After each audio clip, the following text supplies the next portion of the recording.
It's okay. Off your mic. It's okay. Off your mic. Chai! Now wow, people wey suppose talk truth to power don off mic. And if we talk, now 500,000 they go sama us, call them hate speech. But fear not, my ego don't come. Him go torchlight every corner, nooks and cranny of all these bad people where they spoil our country.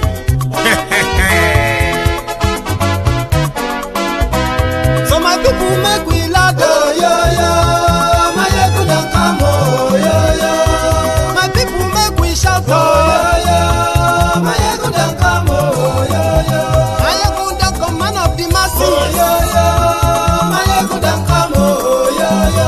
My ego diary politico, oh, yo, yo. My ego don't come, oh, yo, yo. This one not the off in mind, oh, yo, yo. My ego don't come, oh, yo, yo. Can in the touchlight every corner, oh, yo, yo. My ego don't come, oh, yo, yo. Okay, some people be they holla say they want the power. Chai, them be promise us say we go get light and power. Nah. Them hustle sote they can't get the power.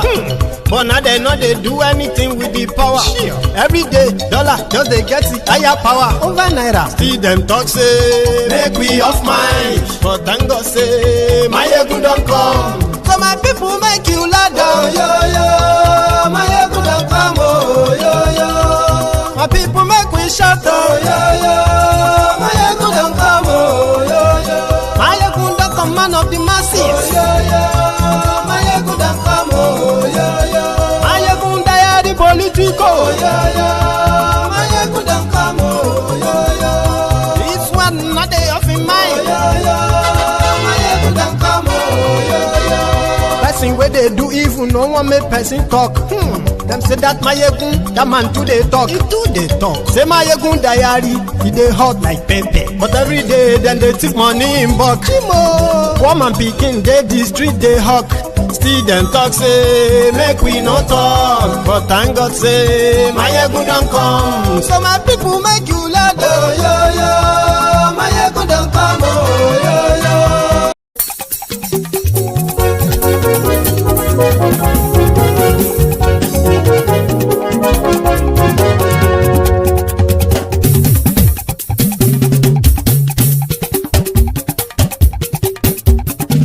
Mayegun làwa mọ̀ làmọ̀ tó dòdòdò. Mayegun diary, Mayegun number one. Mayegun làwa mọ̀ làmọ̀ tó dòdòdò. Mayegun diary, Mayegun number one. Mayegun ti dé o, ọ̀rẹ́ ara ìlú. Mayegun diary, Mayegun number one. Lórí Facebook, lórí YouTube. Mayegun diary, Mayegun number one. Gbogbo bó ṣe ń lọ ni Mayegun já wa sí. Mayegun diary, Mayegun number one. Àṣírí ọ̀jẹ̀lú kì í bò níbẹ̀ o. Mayegun diary, Mayegun number one. Bó bá ṣe eré, àní Mayegun máa wí. Mayegun diary, Mayegun number one. Ó sì tún ṣe eré, wàá gbọ́ níbẹ̀ o. Mayegun diary, Mayegun number one. Mayegun diary, diary politico. Mayegun diary, Mayegun number one. Godfatherism kò sí lọ́rọ̀ Mayegun. Mayegun diary, Mayegun number one. Ẹ farabalẹ̀ sẹ́ o kẹgọ́rọ̀ lẹ́nu o. Mayegun diary, Mayegun number one. Àní Mayegun làwa mọ̀ tó dòdòdò. Mayegun diary, Mayegun number one.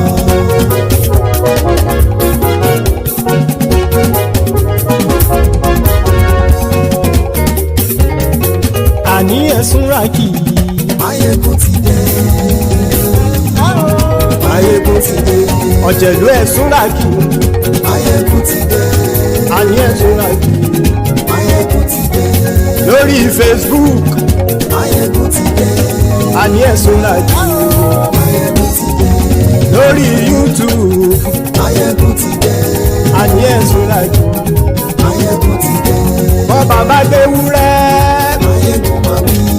Àní ẹ̀sùn ràkì. Mayegun ti dé. Ijó ìgbádìí yẹ. Mayegun máa wí. ẹ̀sìn ló bá rúfin o. Máyégún wà ní. Alẹ́ sọ́ra yìí. Máyégún ti dé. Hello there. Good morning to you. Good afternoon to you.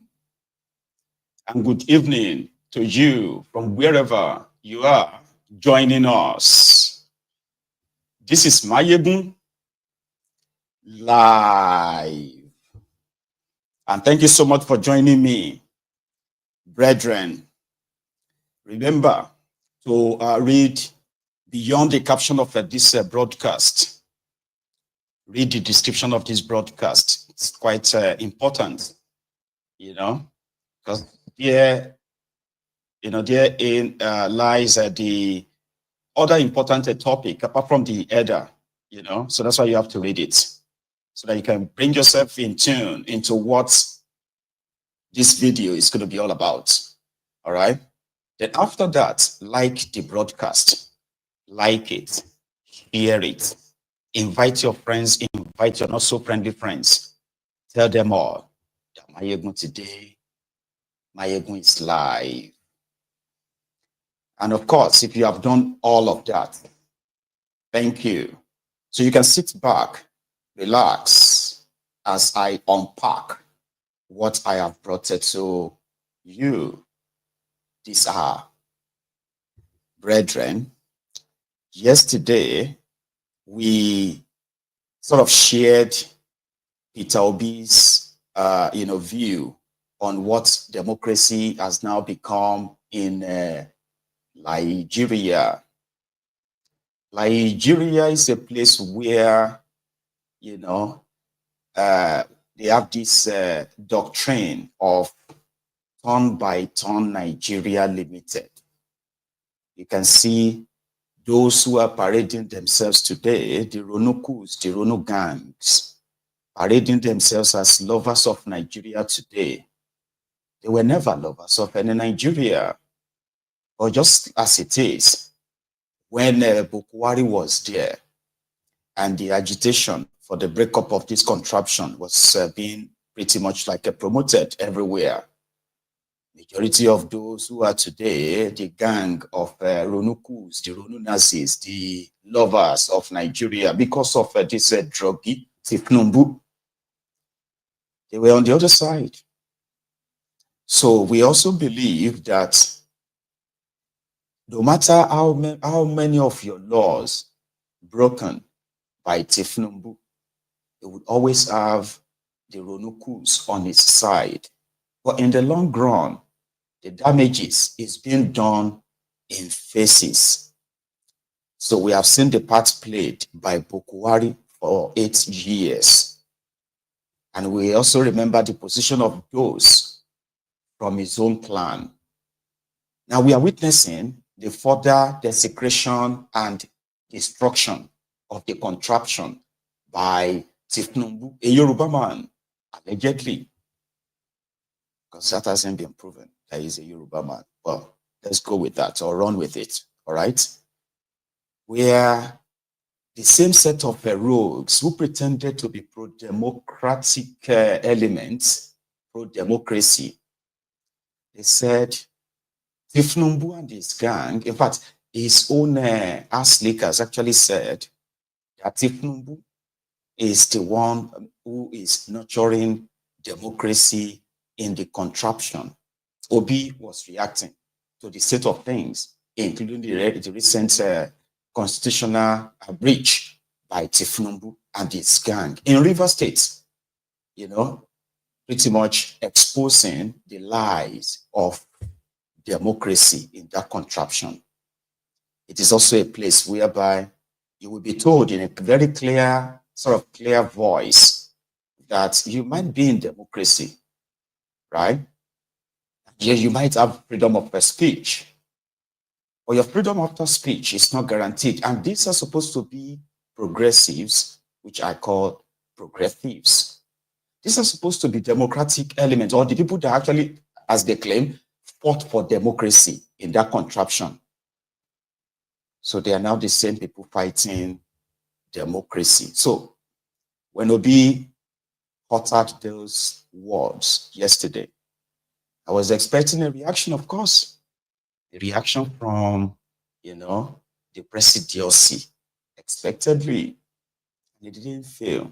Word for word, the response of Ona-Ofun-Nuga, the 80-year-old special advisor to Thiefnubu on social media matters like Facebook, Twitter, or X, Instagram, or TikTok matter, that's him. So he responded on behalf of their presidency. And word for word, he said, Peter Obi's statement in this clip, where he claims that democracy has collapsed in Nigeria, his hyperbolic remarks, suited for headlines, have been made without deep reflection and lack a solid logical foundation. How can a democracy that has strengthened over the past 26 years be said to have collapsed? Only a discontented and disgruntled Peter, who benefits from the very free speech democracy provides, could perceive such a democratic downfall through his lens. If democracy had indeed collapsed, as Peter claims, we were living under a regime antithetical to democratic principles, he would not have been able to make his comments on Monday at Emeka Ihedioha's colloquium. I will urge him to watch what he says and restrain himself from playing to the gallery. A statement of watch what you say, watch your mouth. Because if truly Thiefnubu is undemocratic, this statement of yours could actually really put you in jail. Not that it won't or still can't put you in jail. But you see this way you talk and talk and talk, please watch your mouth. And of course, the obedient, they have latched on that. And they are not saying too much. What majority of them are saying is, we know say una the grace. And we know that somehow, as Agberus that you are, you believe that you have conquered everybody and there's nothing anybody can do. Like you have the power, but if they burn you well. How about you try and arrest Peter Obi for whatever he says? Now that's the obedient, And on my own side, I was like, that's true. Because on the plus side, for Thiefnubu and this presidency, the clowns, the court jesters in there, right? They can't touch Obi. Do you get that now? Like, no, we won't touch him. And if we don't touch him, plus, it's a plus for us because that means we are tolerating him. Not because we are scared or worried of anybody. So then you can easily say, well, Obi can speak his mind and fear no threats or intimidation of being arrested or put in jail, right? But on the side of, Peter Obi himself and his own supporters, especially his supporters, there are those who believe that, it's like the real Peter Obi is now coming out when they listen to that interaction at Peter Ihedioha's birthday yesterday. Yeah, like they've probably never really seen him that blunt, and then went on and on to actually really fire Thiefnubu's regime and their disrespect for your constitution, so to say. At that same colloquium, Obasanjo was there too. And similarly, I think the subjects of their meeting or what have you was about the democracy in the contraption as Nigeria is now tilting towards one-party states where there is just going to be one single party. Others are just subordinate, just like, inconsequential, sort of. So I think that's what really prompted the conversation around what is the state of democracy in Nigeria and what is it in Africa. So Obasanjo on his part was talking about the collapse of democracy in Africa. In fact, he was talking about the degenerated state of your politics in that contraption, your institutions, where some people believe that they have the power to sort of like hijack power, okay? And then they can tell their victim to go to court. Like, go to court is now like a clear mockery of the judiciary in Nigeria. Like, it's become that. So to him, he said, recent developments in Africa seems to have shown that democracy is dying in Africa because of the failure of those, or of the leaders of those countries in Africa, which has led to several coup and counter coup in West Africa. They haven't responded to Obasanjo yet, but they've kind of been like abusing him anyway. Now, before we kind of delve into it, there's an observation I really want to point out. I don't know if some of you have noticed that too. When you encounter the Ronokus, yeah, they will tell you that this is how you get to know that they are not by miles, right, representing or represent anything Yoruba. They are not.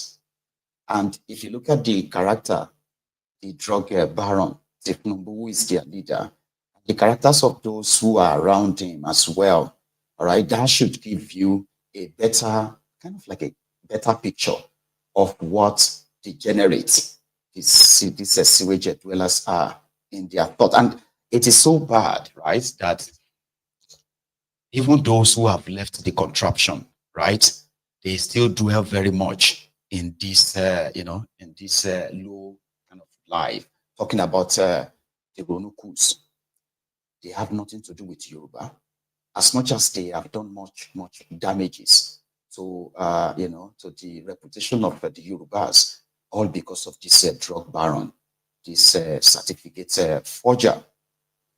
They will tell you that Yorubas are very respectful. For example, if you say something about Thiefnubu, right, most of them will come around and ask you if you don't have respect for your father. Is Thiefnubu not old enough to be your father? Number one, Thiefnubu is not your father. All right? Thiefnubu is the guy who hijacked power in Nigeria only to ruin your lives. You understand? That's who Thiefnubu is. He's not your father. So when they come around and say you need to respect him, pay attention to them, right? And see how much respect they actually give to those who are even older than Thiefnubu himself, but they do not agree with Thiefnubu. Have you observed that, by the way? The Ronukus. They tell you to respect elders, right? But they themselves, who are the reflection of the Thiefnubu and his clan, right, are pretty much selective of that respect. Because if you are not on the side of Thiefnubu, you do not deserve their respect. No, you do not. Like Obasanjo, by the way, it doesn't, because to them, they believe that Obasanjo is jealous of Thiefnubu. That Thiefnubu's achievement in 2 years beats Obasanjo's record of 8 years. Yeah, that's how deluded they are. Of course, Obasanjo himself is a criminal, right? No doubt, he is. But the thing here is that it kind of more or less like the only president you've had in 26 years, right? Immediately after the military, who pretty much have one or two things credibly that can be credited to him, among many other of his evil and all that. So don't get me wrong. The majority of those who have come after him, for example, well, maybe this is going to sound like I'm actually speaking on this behalf, but I have to. It's just facts, right? It was under him, right, that Nigeria increased their own electricity generation. And for the only time that Nigeria actually invested, right, in improving their own electricity generation in Nigeria. Obasanjo's time. All that since after that, it's been one scandal after the other, one after the other. And guess what? By the time Obasanjo was leaving power, Nigeria was generating over 7,000 megawatts of electricity. distributing about 4,000 of that. Then fast forward to when Jolantan was living, Nigeria was generating over, 8,000 megawatts of electricity and distributing over 5,000 of that. So today, Nigeria's power generation has dropped so drastically, right? Nigeria is struggling to generate 5,000 megawatts electricity. True story. 5,000 after 10 years of APC. So Nigeria has sort of shrunk. So the only person who has something that you can, well, anyway, he was at the colloquium as well, where he said the democracy that is dying in Nigeria is not limited to Nigeria. He even said, that maybe democracy is probably not for Africa. That's Obasanjo, who was a military head of state, as well as a civilian president.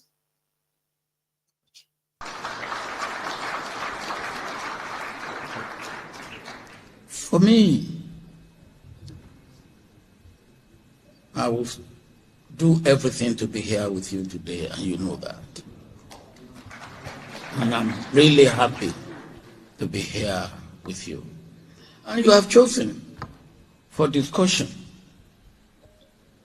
which again, I believe is an indication of your mind, of what you believe for this country. You have chosen for discussion democracy.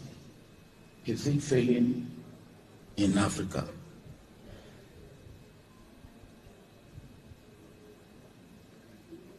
Are we talking of democracy? Or are we talking of Western liberal democracy? I will not preempt what Bishop Kuka will be saying.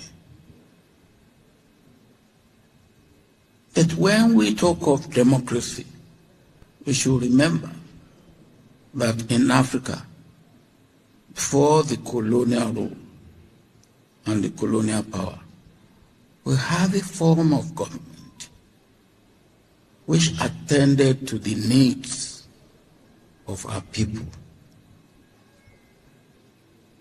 And whatever you call it, to me, it is democracy. Because what is democracy about?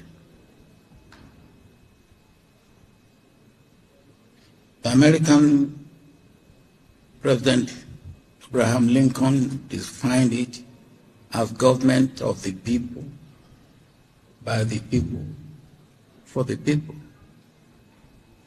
Democracy is meant to be a system of government that delivers, and delivers to all the people, not just a section of the people, not just a few.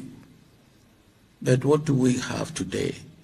I believe since we gone past the Greek democracy, which brought everybody to the square, and everybody has a say in the decision making, which affects everybody, or which affected everybody. Democracy has now become representative democracy. And representative democracy has not taken care of everybody. Today we have democracy, which is government of the people, of small number of people, by a small number of people, over large number of people, who are deprived of what they need to have in life. Now that is not democracy that will endure. So if you are talking of democracy failing in Africa, democracy in Africa has failed. And why has it failed? Because it didn't have any, in context and in content, it's not African.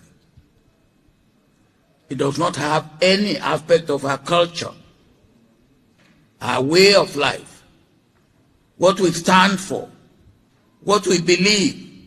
Ubuntu. I am because we are.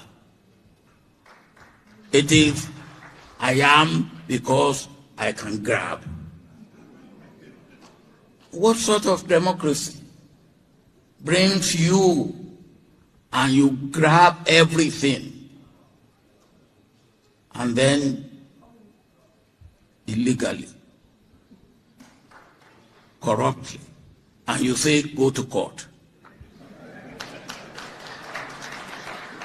When you know that even in the court, you cannot get justice. So if democracy is not that democracy is failing, democracy is dying. And if we are going to make democracy not to die, we have to look at democracy in the context and in the content of Africa.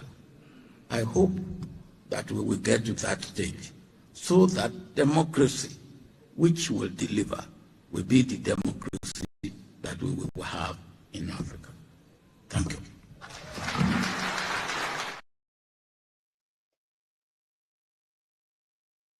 Obasanjo, the man that destiny brought back from the fringe of death, and the power that be, the owners of Nigeria, made him president of Nigeria the second time. And he had a golden opportunity to put Nigeria on the right track, conduct a free and fair election, conduct a referendum where people can actually write their own constitution and approved by them on how they want to still be part of this contraption or not. He had those opportunities and he blew them. He blew them. For some of you can remember Elbert Gobadia in 2007. Which one comes first? Gobadia, Maurice Iwu? It was Maurice Iwu, I think. Obasanjo conducted the worst election ever. That even the winner of that election, Yar'Adua, had to come out publicly to say the process that brought him to power was fraudulent. He was going to change he didn't resign, he said he was going to change the process before he died. Then he died. And, his deputy continued. So today, Obasanjo is almost 90. He's a very old man. And right before his very eyes, the same contraption, Nigeria, they fought and bled people in order to keep together, is all faltering away right now. And somehow, he probably internally, maybe he has his own personal regret, but openly, he doesn't seem to realize that this whole contraption is falling apart, and it's just a matter of time before everything scatters. That same meeting or that same gathering, Tambuwa, the man that bankrupted Sokoto State, bailed out a few times by Wole Soyinka, which happened to be one of the reasons why Wole Soyinka is really weary right now. Do you understand? Tambuwa, he was also there at that gathering. In fact, some people are already pushing Peter Obi, Tambuwa 2027. Okay. He was there too to give his own think pieces about this democracy. Meanwhile, Obasanjo was talking something, before we go into that, Obasanjo was talking something about what, the democracy that is like African, about what we stand for, what we believe in. And I'm like, what do you really stand for as Nigerians? Is there something that any of you can tell me, okay, is the Nigeria dream? Okay, maybe there is Nigerian dream. Nigerian dream is that of a boy that was caught stealing. And then his mother called him and said, do you know where you are going to end? If you continue this way, all this petty stealing, thieving and all that, lying, do you know where you're going to end up? And the boy said, Nigeria National Assembly. So maybe that is the dream of an average Nigerian, you know, like Turn by Turn Nigeria Limited, on how to get closer to this gig and devour it as much as you can for yourself and your family, of course, you know, because there is nothing that you can say, okay, this will be the national goal that everybody who is part of Nigeria can relate to it. Say, I can relate with this one. Oh, well, I think this makes sense. This is what makes us Nigerians. We are one. Look at us now. See, there is nothing. There is nothing. As much as people are creating their own imaginary unity, something, you know, diversity, whatever. It's not real. You know? It's not real. And so the likes of Obasanjo and co should understand something that is real. And what is that? For every ethnic nationality that is part of that contraption today, people are more loyal to their own tribe or ethnic nationality than they are to Nigeria. That's a statement of fact. There is no patriotic Nigeria anywhere. You tell me. Eh? There is, me, I am not patriotic Nigerian. As much as I am not enemy of Nigeria, though, because the real enemies of the people are those who are supposed to, you know, build a strong, united, prosperous, safe country for all of us to live in. Those are the people who have now, you know, looted everything, scattered everything, and ruined people's lives with no regrets. I haven't done anything to hurt Nigeria than what Nigeria has taken from me just because of my association by birth. You know, I wish, you know, you wish you are like, you could choose where to be born or who to become, right? So rather than I have not done anything wrong to Nigeria and I don't intend to. Sure you get, because the people who are destroying Nigeria, they are doing the job already. So we just need to educate the people who they are hurting, and that is you, to understand that the more support you give to them or defense you give to them, the longer you are prolonging, the longer you probably are pushing your own sufferings. Because the real enemies of the people are those who have the chance of turning our lives around. But they did turn our lives around, where it was like to the left, or I don't know, maybe like to the south or something, you know? So Tambuwa, one of them, also has something, he had something to say. It has more to do with the operators. I'll give you an example. Here in this room, seated, is former President Obasanjo. Under his regime, state of emergency was declared in a number of states. The National Assembly, then, we had Senator President of the Senate, and of course, Senator Okene and Senator Dima. They all worked. And then, of course, Speaker Masari was also Speaker of the House of Representatives, Speaker Ete and Bangla and myself at the point. We all ensured that the vast majority of members of both chambers passed the emergency in those times. By 2/3, each member had to vote. Each member had to vote. And you know that Parliament is guided by the Constitution, by its rules, and by precedents. In this same National Assembly, we have the same Constitution in a way, under Section 05. It has not been amended since the commencement of the democracy.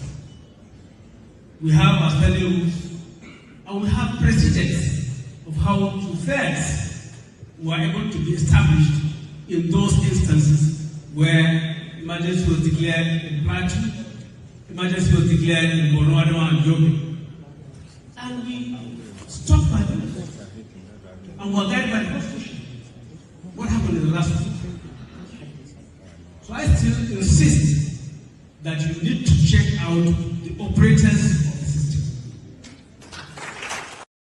Check them out. Right before their very eyes. Up to this moment, I have not seen, or we have not heard from number one, PDP. In Turkey, right? There is this protest going on in Turkey. I don't know if some of you have seen it, right? And what caused the protest? The president of Turkey, Erdogan, or what's his name again? Erdogan, right? Is said to have arrested an opposition leader, okay? An opposition leader, right? On trumped-up charges. And guess what? Tens, if not hundreds of thousands of their own party, the party members, plus their own supporters, I mean, the normal people who are Turkish, they have been staging endless, massive protests in Istanbul. You must have seen that online. In Nigeria. Sometimes you have to wonder, when you see these people, for example, APC, Labour, when you see them during the campaigns, right, you get to see loads of people right around them, and you're like, this must be people, even if they pay them to come around for their campaigns, right? Not Labour, because I know those ones don't pay anybody. Even if they were paid to come around, right? Somehow, they must still be those who really want to be there, kind of.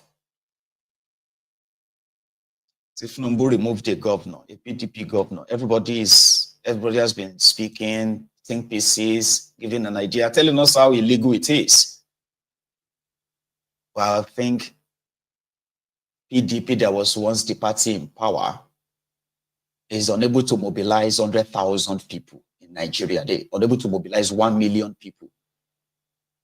Because Thiefnubu breached the constitution, right? And that is something that is not anything that should just go like that. There must be some consequences. Akpabioli and co, they broke the law by using voice votes to pass the proposal of to a state of an emergency. And everybody knows that that's wrong. Everybody's just talking about it. And I'm like, if PDP is unable, you have PDP governors. So if PDP and the House of Representatives, House of Assembly, National Assembly, State Assembly, Labour Party, governors, and all of that, so right, if they are unable as opposition to actually remind the APC, that Nigeria belongs to all of them, not just to this Thiefnubu and his gang. I don't understand though. What kind of opposition do you have in that place? For real? Okay, I think Ken Okonkwo pretty much said it better. I want to start with this. A lot of people have been making a mistake saying the National Assembly approved what President Ahmed Bola did. Sorry. Strictly speaking, they rejected it. They did not approve it at all, strictly speaking. And here is the point. The Constitution is very clear. Section 305, subsection 1, said the president can issue or declare a state of emergency in a proclamation that is stated in a gazette, meaning the proclamation issuance is complete with the president before going to the National Assembly. In subsection 2, the Constitution said the president should transmit copies of already published, already proclaimed state of emergency with the details of the proclamation to the National Assembly for the National Assembly to approve or not approve. Here is the point. The details of the purported proclamation of state of emergency by Tinubu is that he is suspending the governor of Rivers State and the House of Assembly members, and that the sole administrator whom he has appointed, one Ibok-Ete Ibas, a military man, you can put retired if you want, that the man will make laws and he, Tinubu, will be the one to approve of the laws. And when he did that, it was published, it was proclaimed, it was complete. When it came to National Assembly, their duty is either to approve it and the details, and I'm talking about section 305, subsection 2, or reject it. They don't have any power whatsoever to amend it, because it is not a bill as contemplated by section 58 or an appropriation bill as contemplated by section 81. These are bills which the National Assembly have the right to amend and before it becomes an act. But in a proclamation of a state of emergency, it is already completed as a law, gazetted and published before going into the National Assembly. So the role of the National Assembly is to either accept or reject. Now, what did the National Assembly do? They selfishly recovered their own power from the president by force, because not by law. They say, Mr. President, you don't have the right to make law for Rivers State. The right belongs to us. So they purportedly said they amended it to recover their own power. Sorry, you have already rejected the entire state of emergency, because it's either you accept the proclamation and the details or you reject. That is what the law says. And let me come again to it. Section 58 of the Constitution made it clear. Section 56 of the Constitution made it clear that the House, the National Assembly, if there is any question that comes for decision, they can approve it with the required majority. They use the word required majority of those present and voting. In this case, by section 305, subsection 6b, the required majority is 2/3. And the National Assembly does not have the 2/3. And they showed it openly. If they had it, they would have told us about it. 2/3 is not measured by voice vote. Why? They said those present and voting. Did you see when the Speaker of the House was talking? They did not show the members who were even doing the voice vote. They showed only the Speaker. You know why? They don't have the required majority. And now, they said present and voting. The people that have absented themselves from voting, how many are they? Because you can be present and not voting. How do you determine that? By voice vote. So sorry, there's nothing like voice vote. When the Constitution said 2/3, you must tell us the number of people present and show it to us. You must tell us the number of the people that voted and show it to us. You must tell us the number of the people that absented from voting or abstained from voting. You will tell us. And the people that voted against. None of this is determinable by a voice vote. I am making a negative assertion that they did not do anything. And I have nothing to prove. They that are making the positive assertion in law are the ones that have the onus to prove that they secured the 2/3 majority. That has not been approved. So both in substance, by which they amended the state of emergency and cherry-picked the one that concerned them, they have destroyed the state of emergency. There is no room for amendment. It is just like taking a law to the president by the National Assembly. And the president, when he wants to assent to it, say, no, I don't like section 2, I'm amending it. After amending it myself, I will sign it. No. So the Constitution did not give the National Assembly any right to cherry pick the one they want and leave the one they don't want. It's either they are accepting all or they are dropping all. Having cherry picked, they rejected the entire state of emergency. Let me talk about the legality or constitutionality of what President Ahmed Bola Tinubu did. Sorry, he did not declare state of emergency in Rivers. He declared martial law. What he did was a coup against the Rivers people. The Constitution is very clear on how you elect the governor.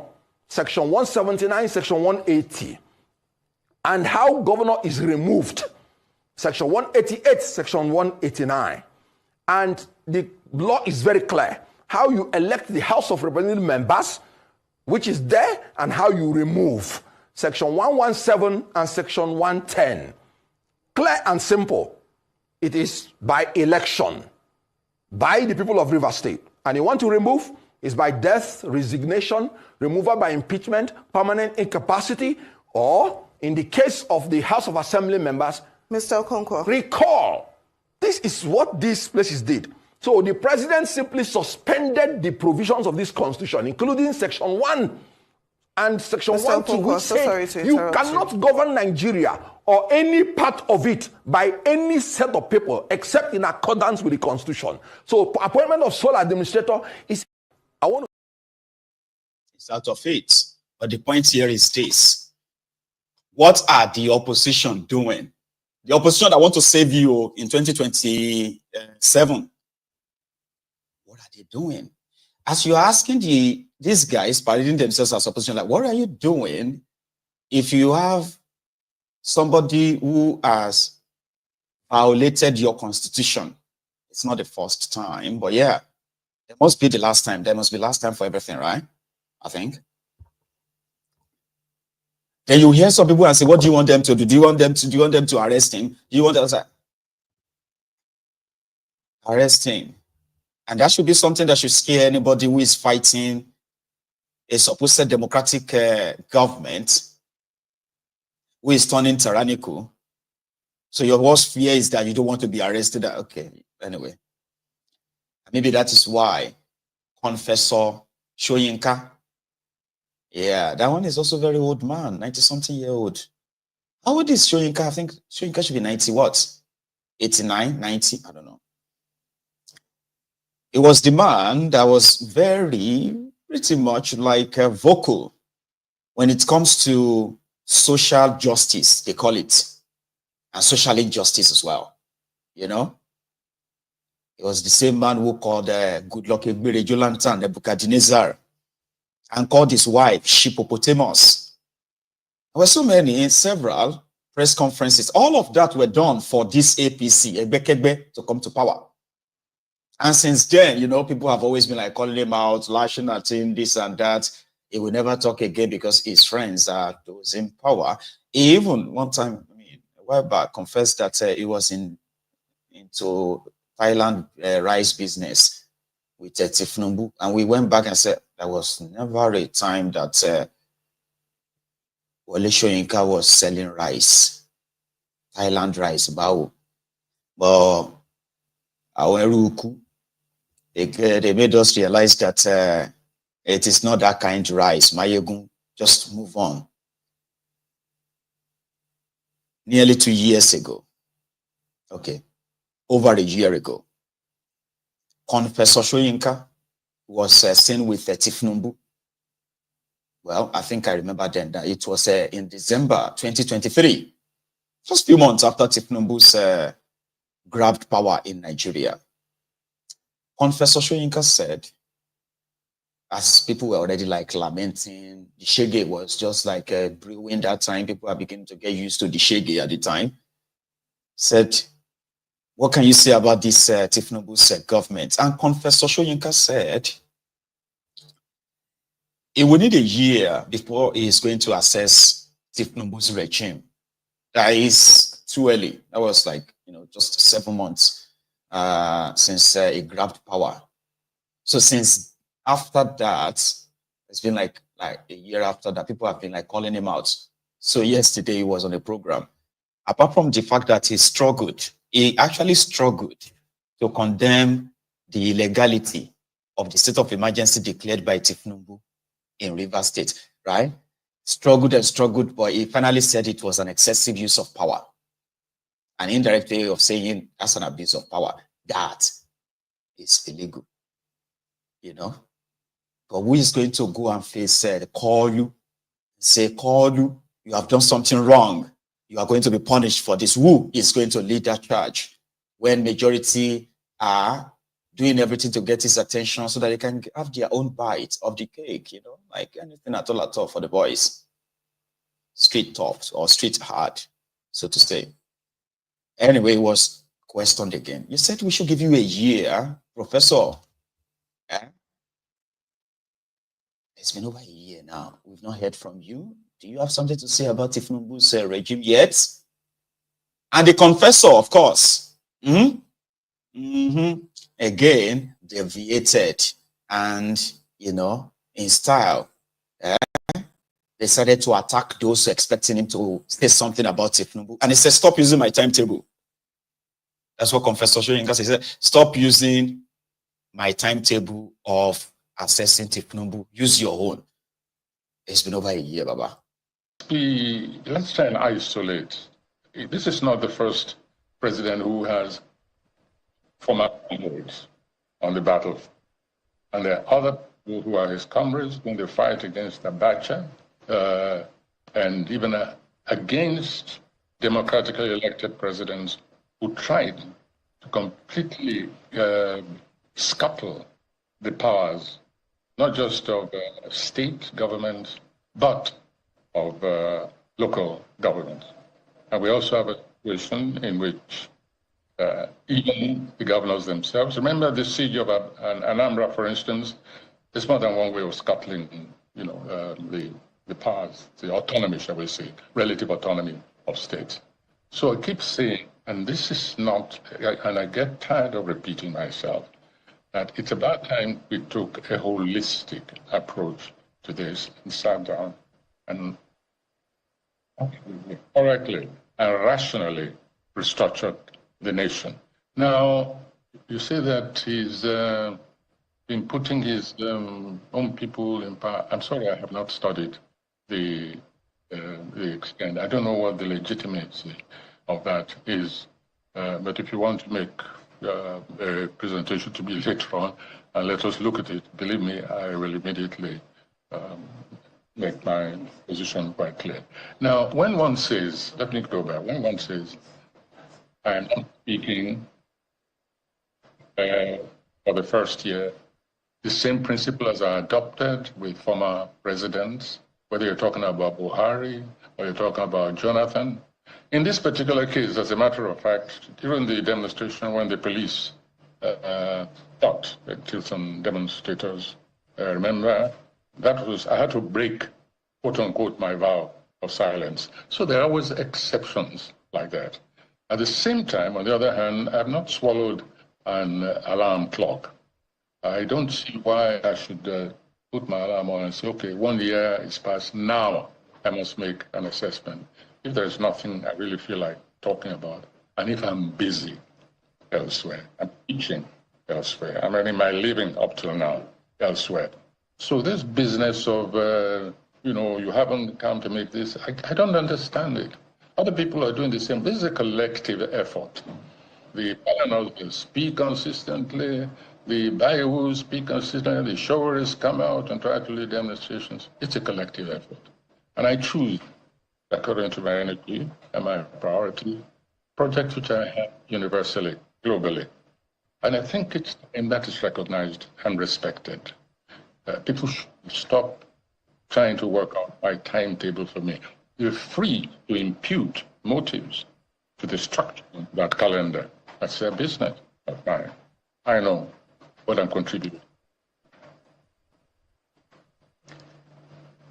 Well, Prof, I know you'll understand why a lot of people want to hear your rating of this government. Of course, you said it, that you're not in the practice of rating the first 1 year. So are you saying that you want to push this forward, or you'd rather not even talk about it at all, just to be clear for people watching? Let me ask you straight away. The 1 year is up, which means you have a right and I have a responsibility to respond when you call me on certain issues. But if you're saying that I would call a press conference and say, now 1 year is up, let us now make an assessment. The only question I'll ask is, did I do that with Jonathan? Did I do that with Buhari? Did I do that with Obasanjo? Did I do that with anybody? So why is it expected of me? All it means is that 1 year is up. If I'm around, you want to get hold of me, I will speak. That's all that statement meant. Right. So, Prof, we've been able to get a hold of you, and we would really like you to speak. Hold on. We would really like you to speak to it. I have to run for an appointment now. I have an event this afternoon.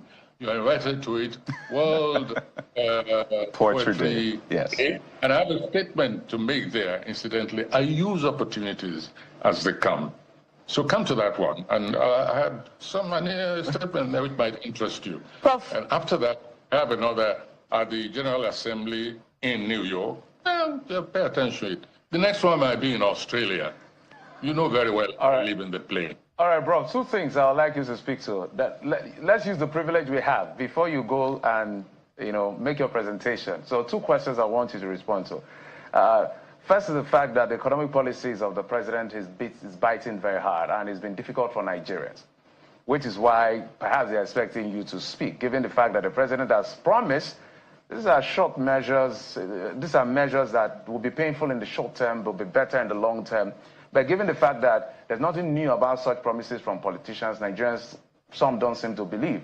And they're just angry at the economic hardship. So I'd like you to speak to that as well in responding. Yes, you want me to speak everything. I'm telling you, I have an event I have to go and prepare right now. Abi? Okay, just come to that afternoon. I will continue this conversation later. I know you want to continue eternity. No. I have to go. You told me 3 minutes. Yeah. Here we are now, nearly 50 minutes. It's understandable. Today's World Poetry Day, and we don't want. I said, if Ahmed Bola Tinubu fails, hold me responsible. You say? I say, if Tinubu fails, hold me responsible. Thank you. The job people are already angry that this is the worst government. We have just started. We must learn a lesson. This man! You gotta trust man, Adam. Your eyes will see what the man cannot talk. I said, if Ahmed Bola Tinubu fails, hold me responsible. You say? I say, if Tinubu fails, hold me responsible. Thank you.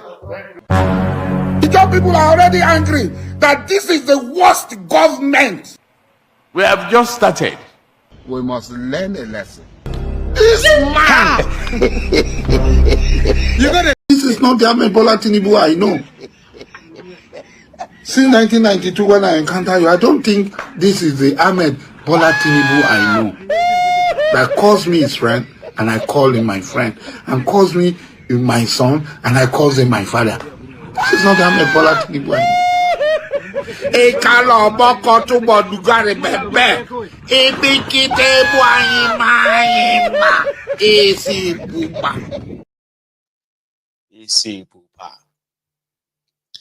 Confessor Soyinka, Yorùbá bọ̀, Yorùbá ní ọgbọ́n ni àgbàlagbà fi ń sá fún màálù.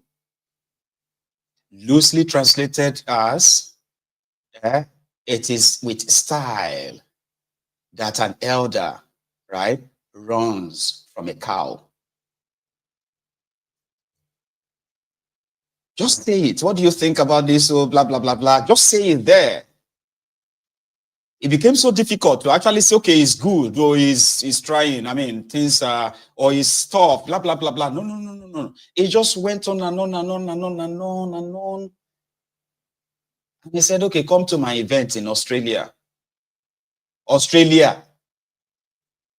tell us about your assessment of Thiefnubu. We are not asking you to call a press conference, just answer the question on TV, right? Like, even though you always call press conference, by the way. Now you are not asking us to come to America, to come and hear your assessment. Going to a program right now. I need to go and prepare for professor. Abi confessor. He is actually confessor. And you remember that time when they were putting Agbado in everybody's pockets? That was the time he became a confessor. Confessor Soyinka. That's what my friend will call him. Confessor Soyinka. Say no, it's Soyinka. Right. As much as a lot of the people who are the victims of the Thiefnubu's illegitimate government, incompetent and corrupt regime, right? sometimes, on the lighter side, on the lighter sort of a side of it, or you say,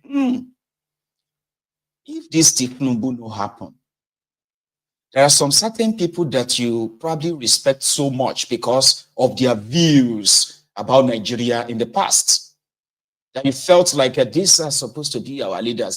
So with this Thiefnubu, you have been able to see the true color of majority of your uncles and aunties, your papa, your mamas,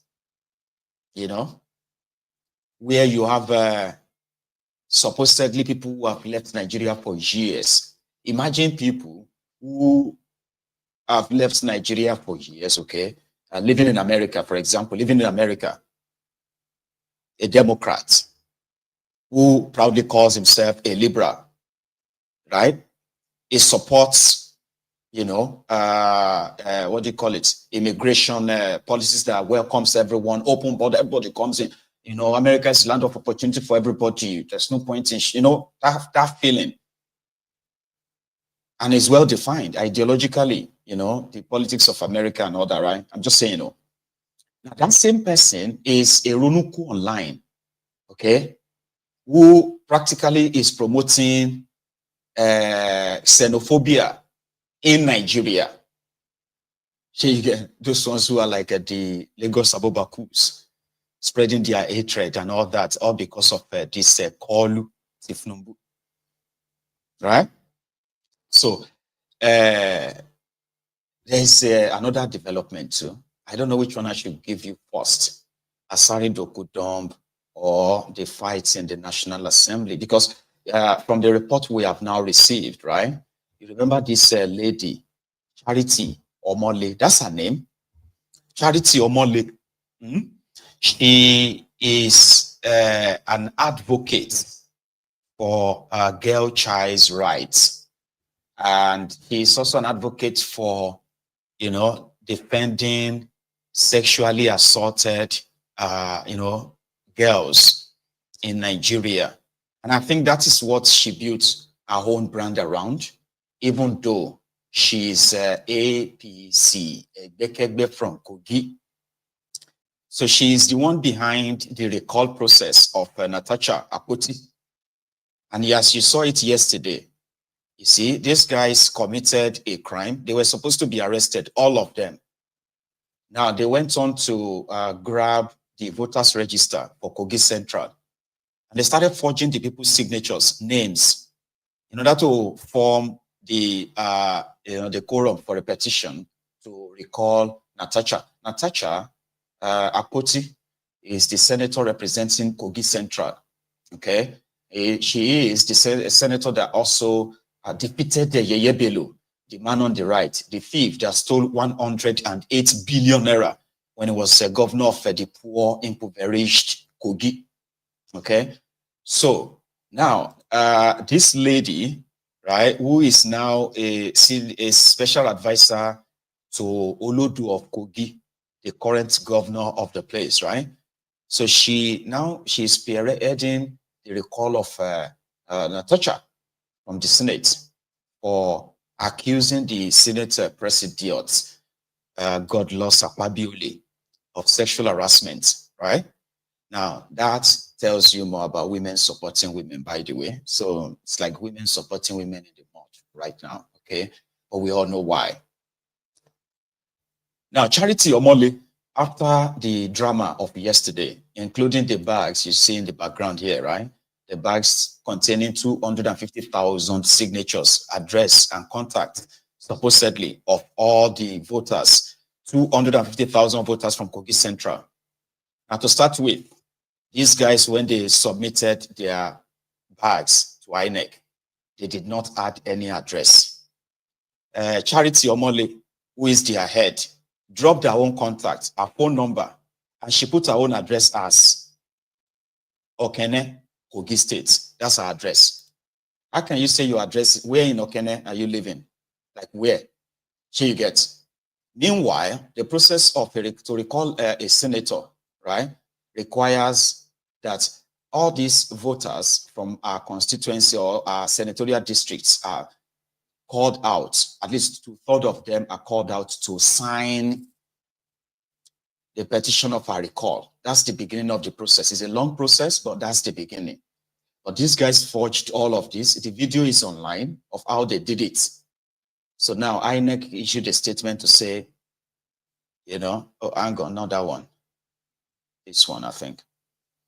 You know, they said that the process, paragraph 2, the process of recall is enshrined in the 1999 Constitution, blah, blah, blah. Right? All petitions will be treated in strict compliance with the legal framework. Paragraph 3, the petition from Kogi Central Senatorial District was accompanied by 6 bags of documents said to be signatures collected from over half of the 474,554 registered voters spread across 902 polling units in 57 registration areas or wards in the 5 local government areas of Adavi, Ajaokuta, Ogori, Magungu, Okehi, and Okene. So the Commission's immediate observation is that the representatives of the petitioners did not provide their contact address, telephone numbers, and email address or addresses in the covering letter, forwarding the petition through which they can be contacted as provided in clause 1F of our regulations and guidelines.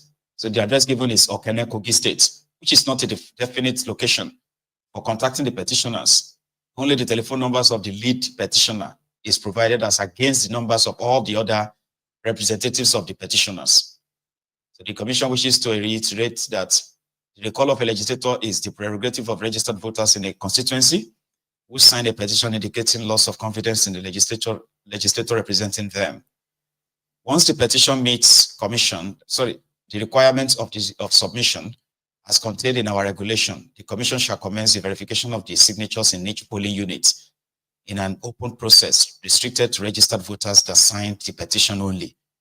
So the petitioners and the member whose recall is sought shall be at liberty to nominate agents to observe the verification, while interested observers and the media will also be accredited at each polling unit.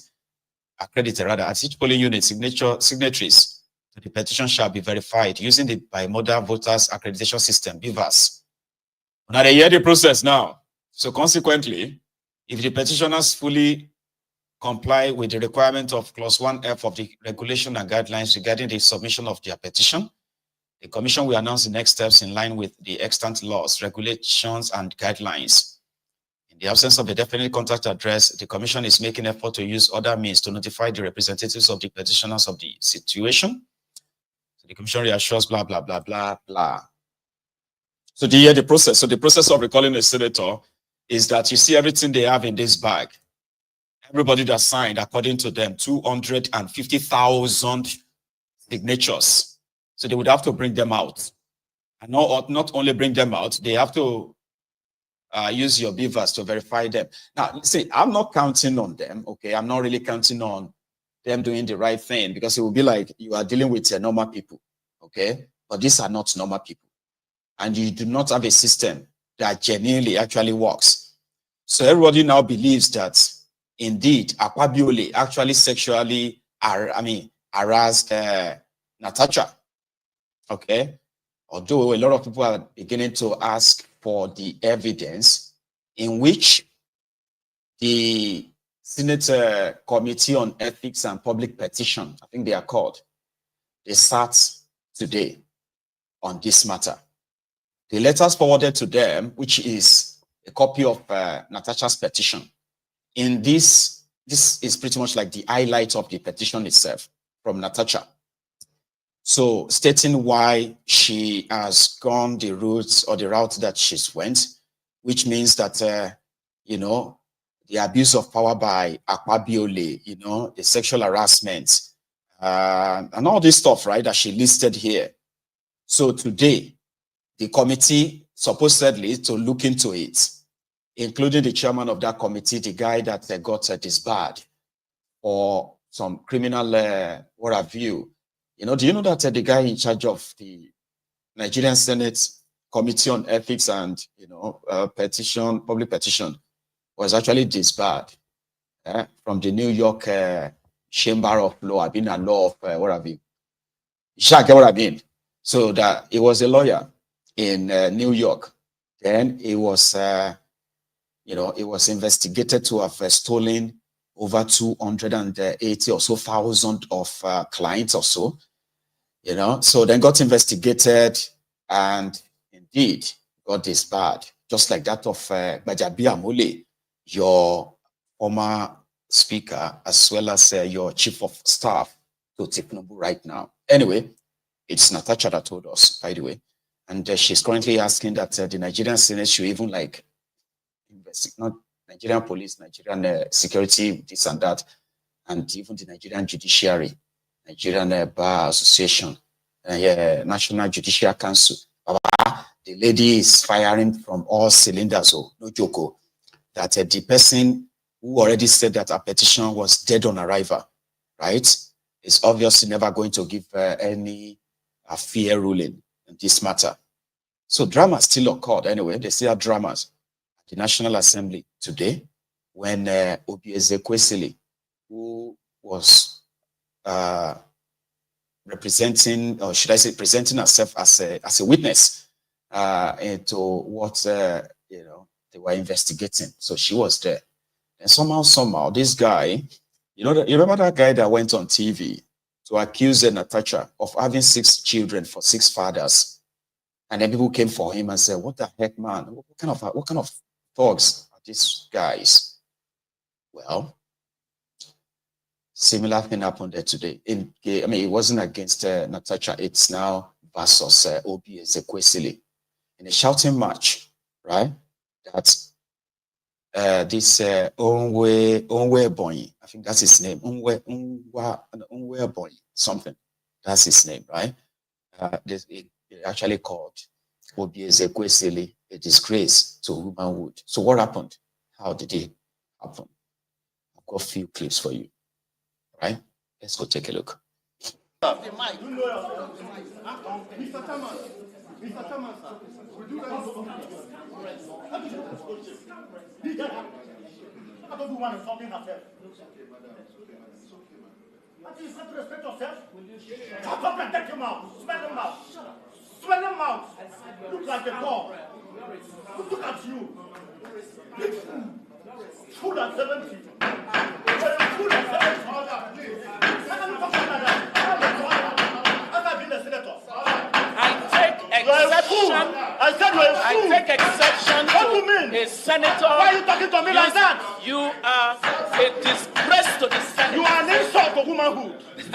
You are an insult to womanhood. And you are here to tell the world that you have not changed. You cannot You are violate here to tell the world that you have not changed. You At 70, you have not changed. You are a scoundrel. And we're expecting to take it. I will not take it. You are a scoundrel. I will not take it. To insult. That is why you can never be here. People like you can never be here. People like you can never be here. How can you be? How can you be a fool? Not a hooligan. You are a hooligan. Mr. Chairman. Mr. Chairman. Chairman of the committee. Chairman of the committee. And you say I should keep my mouth shut. Who are you to say so? Chairman. Who are you to Chairman of the committee? Okay, I'll put some. And you refuse. Chairman of the committee. Mr. Chairman, sir. Mr. Chairman, sir. Chairman. Mr. Chairman, sir. Chairman of the committee. Chairman of the committee. Mr. Chairman. Chairman of the committee. Chairman of the committee. Chairman of the committee. Hello. Chairman of the committee. Hello. Chairman of the committee. My distinguished colleagues and the petitioner. Like what happened? You know, what happened that got so escalated within a short seconds, right? Like within short seconds. So what happened? Well, they both went on TV after that. But remember, that was supposed to be the committee investigating the sexual harassment allegation against Akpabiola. And there they were doing their investigation. Oby Ezekwesili is about 62, I think. That's Onwe Ebonyi, is 43. And he said something in that exchange or exchanges, right? He said, that's why you can never be here. To Oby Ezekwesili. That is why people like you can never be senators, and people like us to be senators. So you say 16 years ago. Somebody said 16 years ago, when Oby Ezekwesili was called back from the World Bank to come and become or head the Bureau of the Bureau of Public Enterprise or something like that. And then she became a minister of solid mineral. I think she also became a minister of education at some point, was she? They said boy was still in Ebonyi State, maybe Polytechnic, I'll be somewhere. Today he's a senator that calls Akpabiole daddy. Can you believe that? Yeah, the guy calls Akpabiole daddy. Akpabiole is a good father. He's a good father for all of us. He's a father that loves his children. Say, what? Ogbeni, una be colleague, you know, be your father. So, you know, he's our father. So he went on TV to defend what happened, talking to Oby Ezekwesili in that manner. And in that same arrogance, you know, he was spewing his usual garbage. Listen to this part. But do you regret the scenario which played out? How can I regret the scenario? I gave it to her. But is that fair? Is this fair for her to address me that way? I mean, you could be offended, but as a man and as a senator, I mean, if you are offended, would you go in the same? As a former minister of the Federal Republic, a grandmother, ask her first. And I'm saying that it is human to hear, yes. Without hearing if she heard, it is a male without assuming that, I mean, to whatever allegations or whatever you said, and Dr. Oby Ezekwesili said, yes. Because we've not heard from her side. Yes. But I'm saying that even if she offended you, yes. You have come of age too. No, I merely replied to her. But you were emotional. How can I be emotional? She was also emotional. Emotion jumps emotion. But do you regret that kind of thing happening between both of you?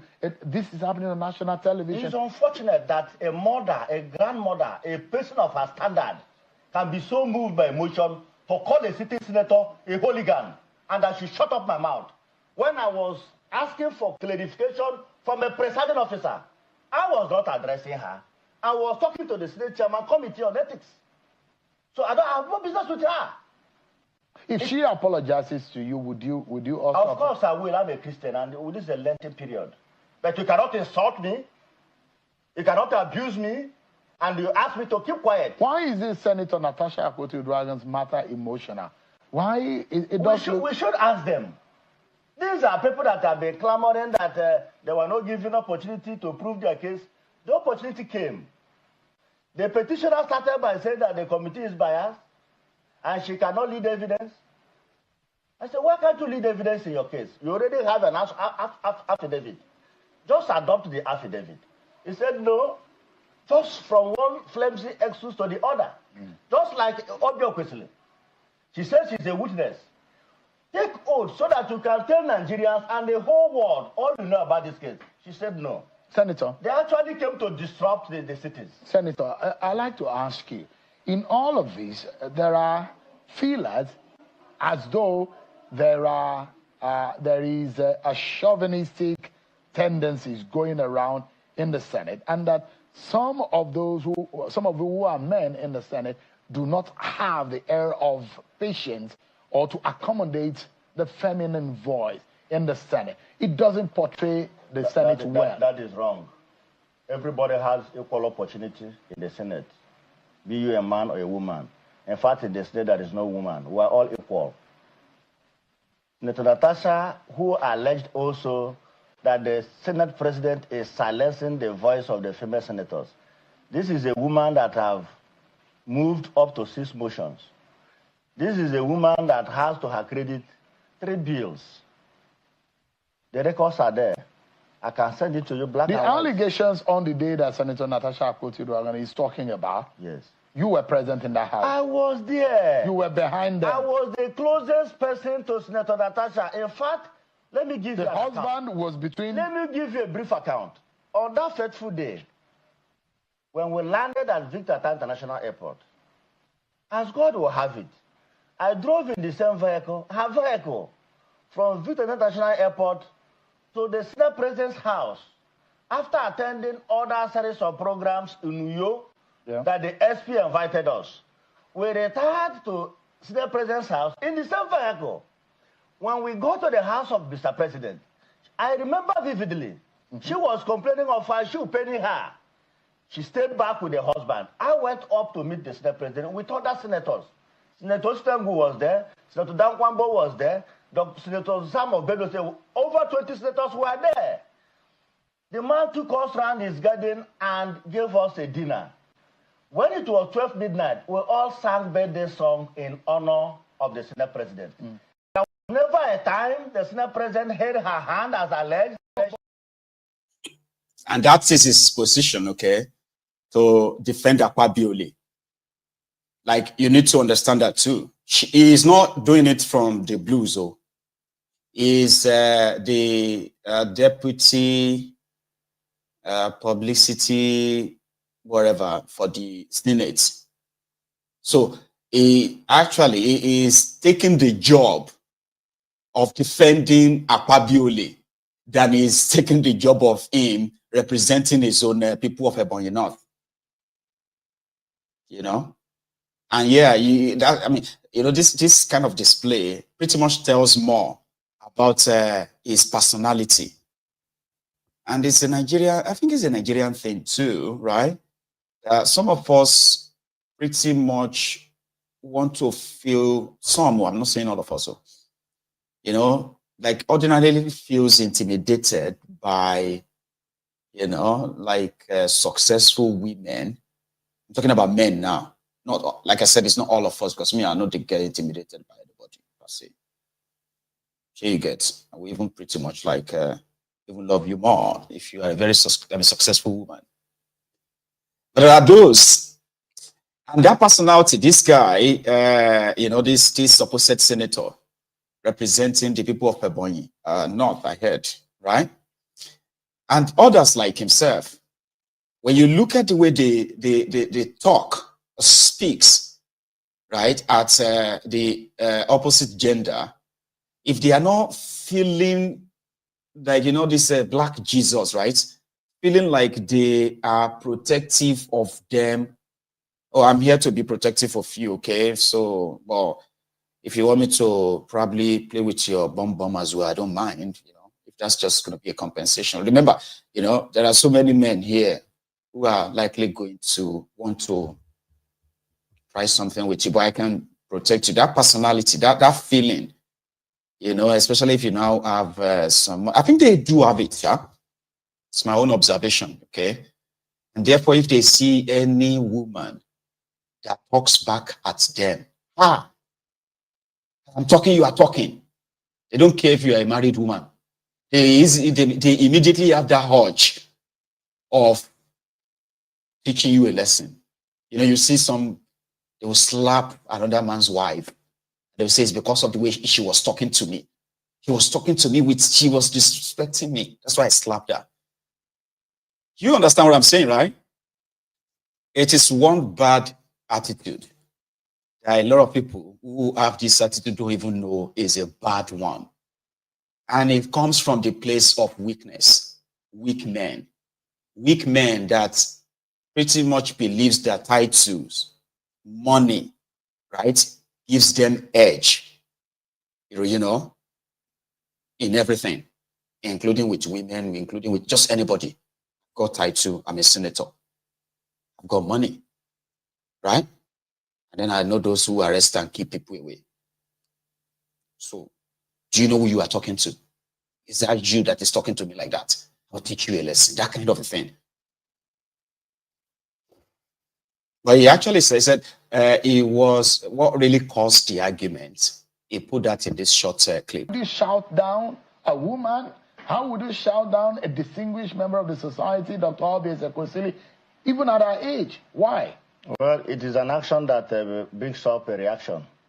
And you'll hear from me first before you make such a runners conclusion. It's a runners on your own side.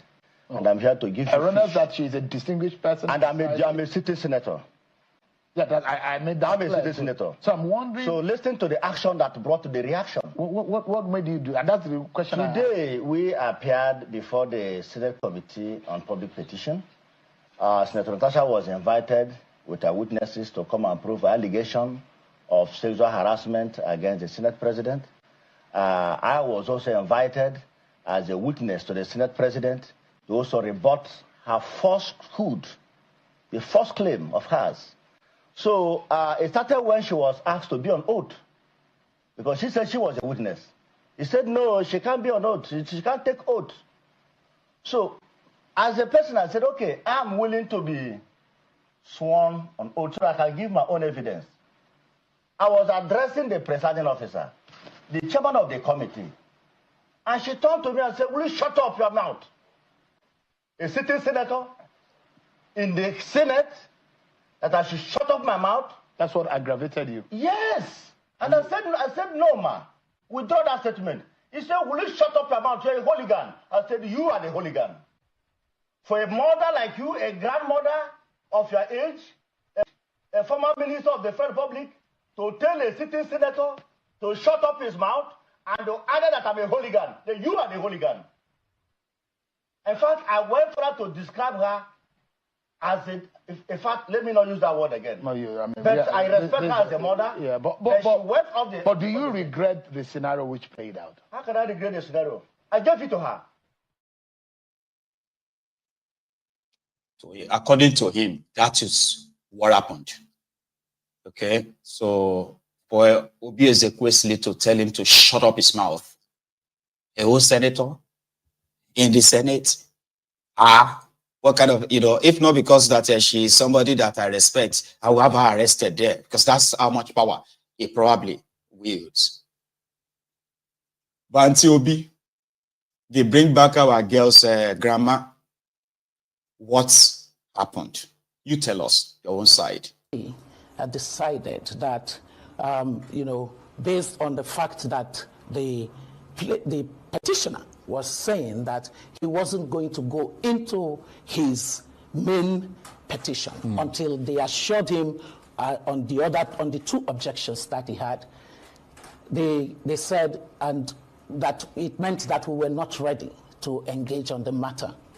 And then suddenly also said, oh, by the way, this matter is sub judice because there are two cases in court.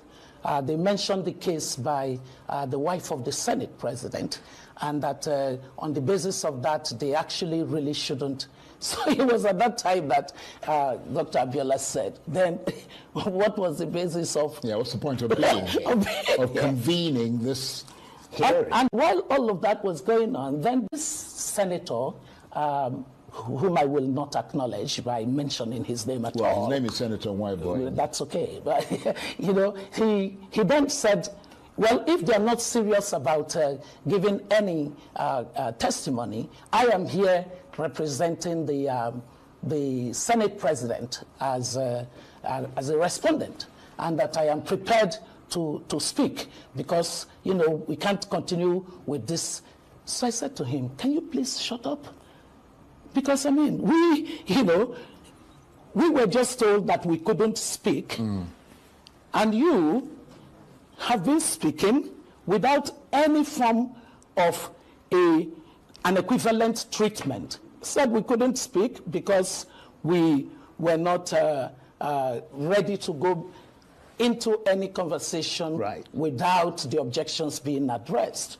So when I said that, So let me just get this. You said to him to shut his mouth. Yes. And that was what provoked the Senate. He was already provoked. Right. He was already provoked because he spoke. But it went from being a spark of a tinderbox into a roaring flame. Precisely. So he was already provoked by the fact that he felt we were not serious. Right. He said, in fact, part of what inflamed it was that the petitioner then said, oh, by the way, it is this senator that made a lot of statements about my senator and in words that were not complimentary. So already he was charged. And so on the basis of that, when I said to him, we're talking, so just, hold your peace. Yeah. He fled and then began to release all that he released, showing the kind of level of indecorous personalities that we do have within our public space. That was quite extraordinary, I have to. Oby Ezekwesili actually told him to, you see the way he said it? I mean, she said, will you shut up? It's like, well, probably that's not how she said it, So I want to put the clip back up because I want to judge and I want to put it before you, the viewers, to also judge so that,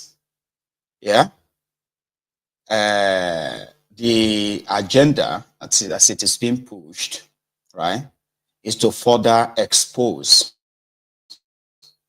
the, what would you call tendencies of those in charge of your National Assembly,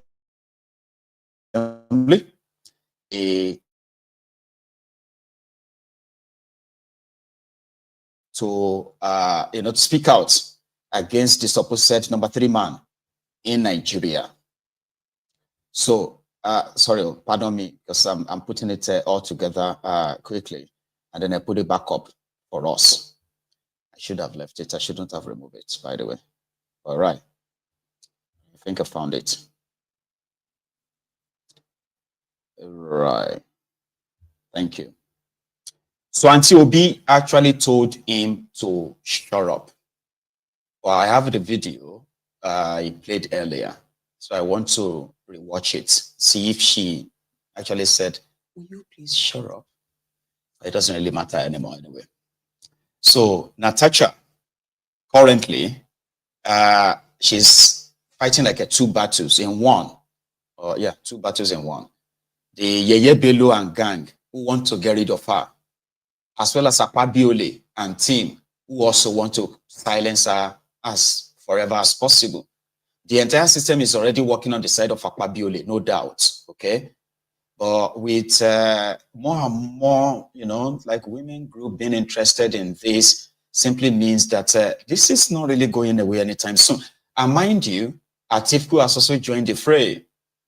Atiku, in an interview that is expected to be released tomorrow, also called Akpabiole a women abuser, apart from being corrupt. Did Auntie say, shut up, like she described in that video? Watch this again, just a few seconds. Mr. Chairman, sir, would you guys go? I don't want to something herself. You have to respect yourself. Shut up and take him out. Smell him out. Smell him out. Look like a dog. Look at you. Big fool. Fool at 70. Fool at 70. How can you talk like that? How can I be the senator? I mean, she didn't even shout, truly. She didn't shout. She faced him like that and be like, will you shut up? But that thing got into that Unwa boy so much that he had to roll out, dish out different abuses. Stink him out. Fool. You fool. Kind of like, man, damn. But Oby Ezekwesili believes that they've had their conclusion. The whole thing is just a charade being put up. They've already had their conclusion on Natasha, and they have the entire script written, and it will be acted out in due time. Listen to her. Well, they had a destination and wanted to get there. The most successful thing that we were able to do today is to not allow them railroad the petitioner on behalf of Natasha into a kind of organized process that would lead to them saying, we find what you're saying to not match any standard of evidence. But I mean, and they've therefore, adjourned till when? Well, you have to have been there, because what they said is that they cannot touch the matter any further because it has gone to the courts. Now, what has gone to the courts? What they have done is to make Senator Natasha now a defendant on a case filed by somebody she never mentioned in the course of her allegation against the Senate president. So you can see clearly that what the Senate has basically decided to organizationally do is to silence this woman permanently and to dismiss the issue that is so important for our democracy to address in as if it were just an unserious matter, which was why they started off by telling us that we don't do unserious And do you think they're likely to succeed in that quest, well, that you allege? I believe that as much as the Senate has grossly violated the Constitution,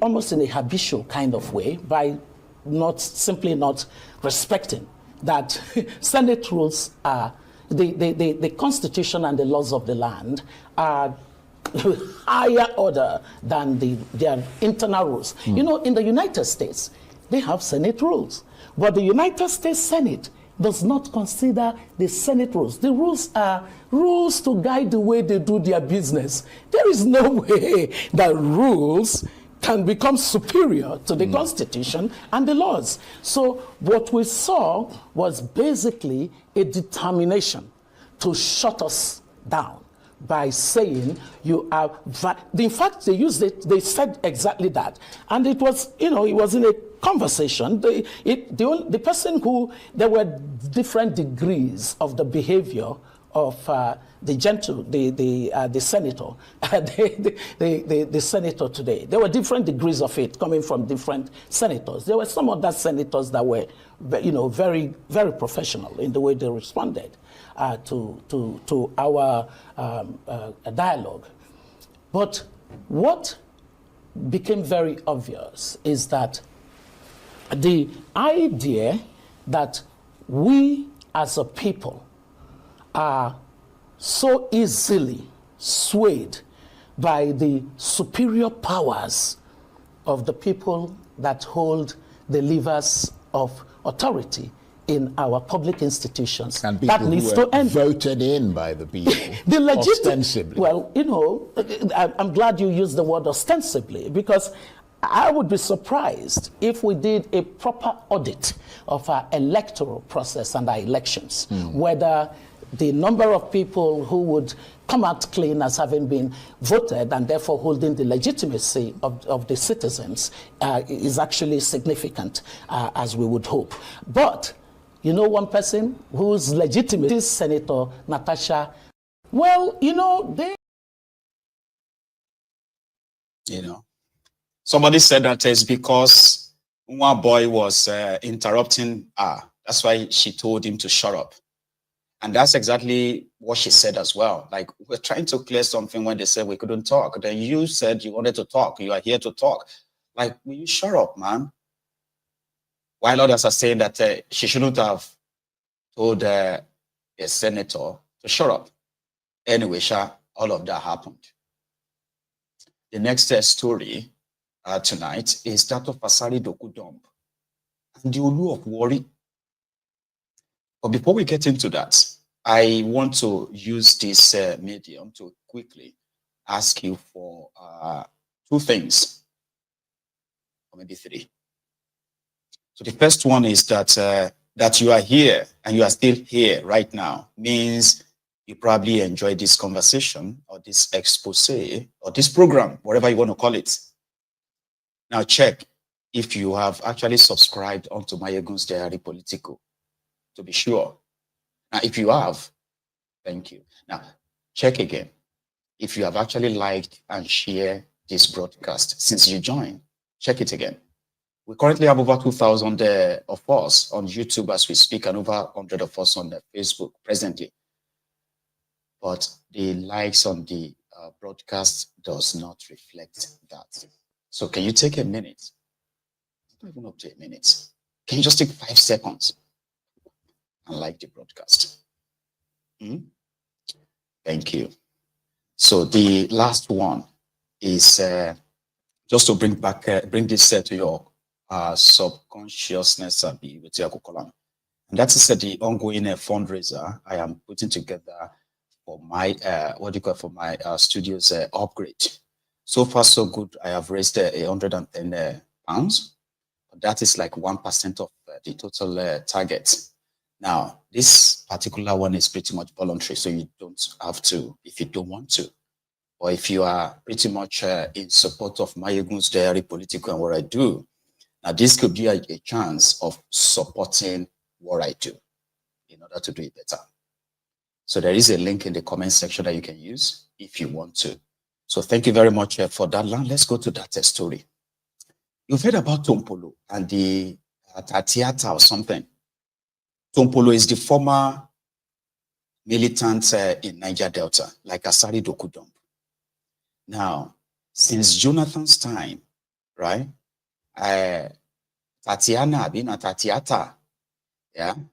So, since Jonathan's time, when amnesty was given to the Niger Delta militants, okay, where they submitted their weapons and they were given cash, replacements, and they continued to pay them salaries.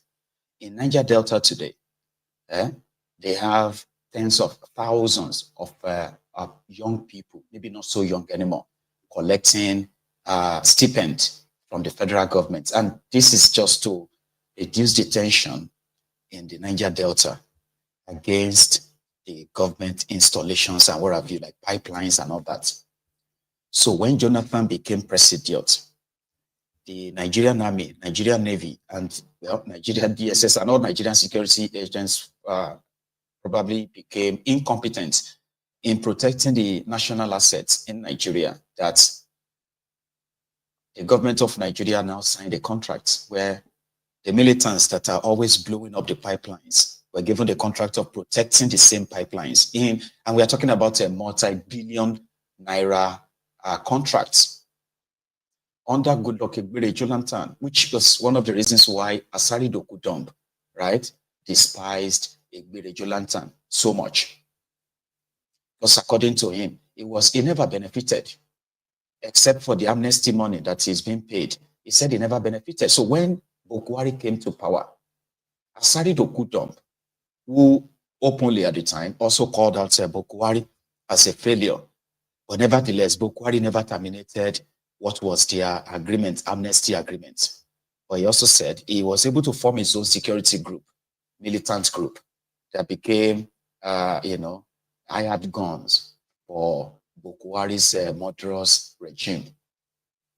But for the 8 years of Bokwari, right, Tompolo was being paid 4 billion naira contracts every year.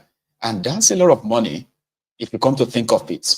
But this money was not really for them to protect the pipelines. It is just for them to look away while oil bunkering, stealing of Nigeria crude oil goes on unchecked.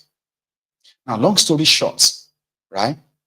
When Thiefnubu was to become your president, Asari Dokudom invested so much into that project, because his intention then was that once Thiefnubu becomes the president, there is a chance that Asari Dokudom, will be given the contract of guiding the pipelines in the Niger Delta, a lucrative contract that has been exclusively reserved for the militants. Until, that was my own belief, until yesterday, when we discovered that there were others too who were being given this contract of pipeline, protection.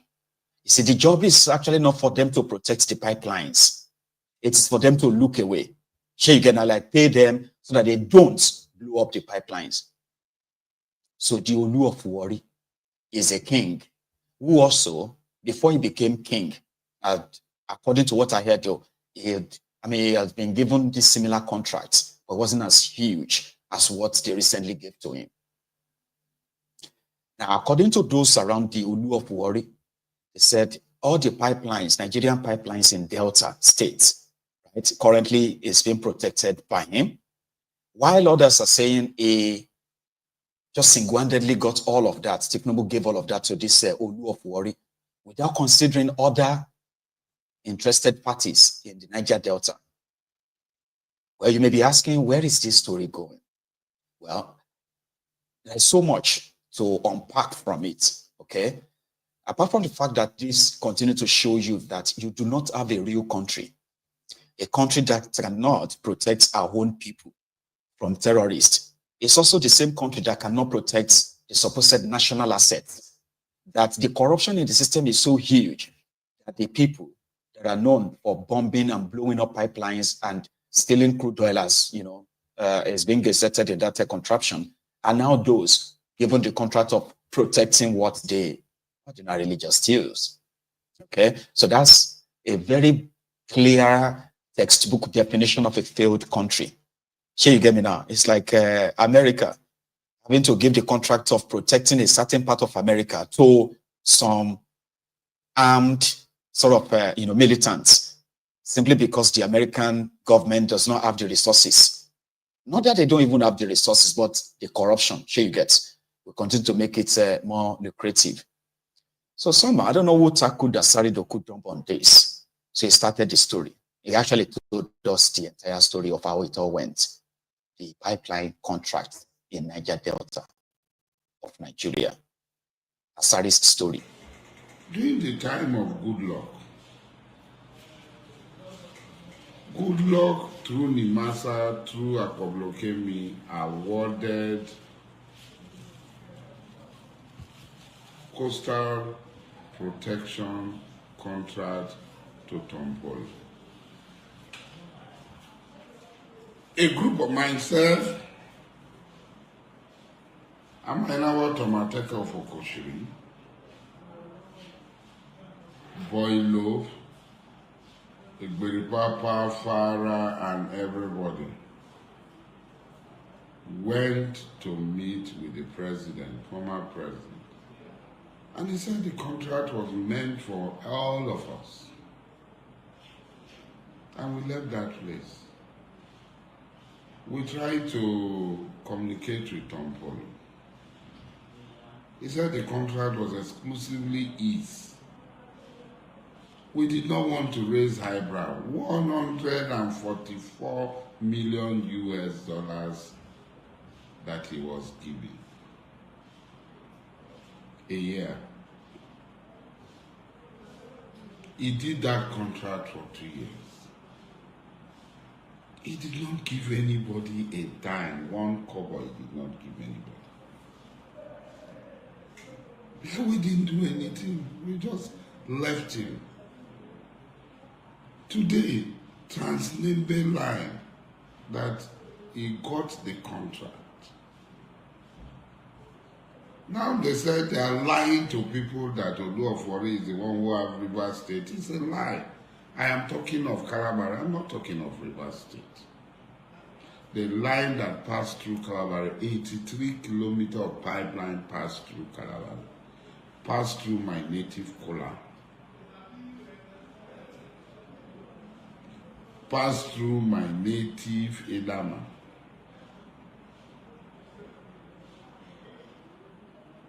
to Cotton Channel. It was included and given to him.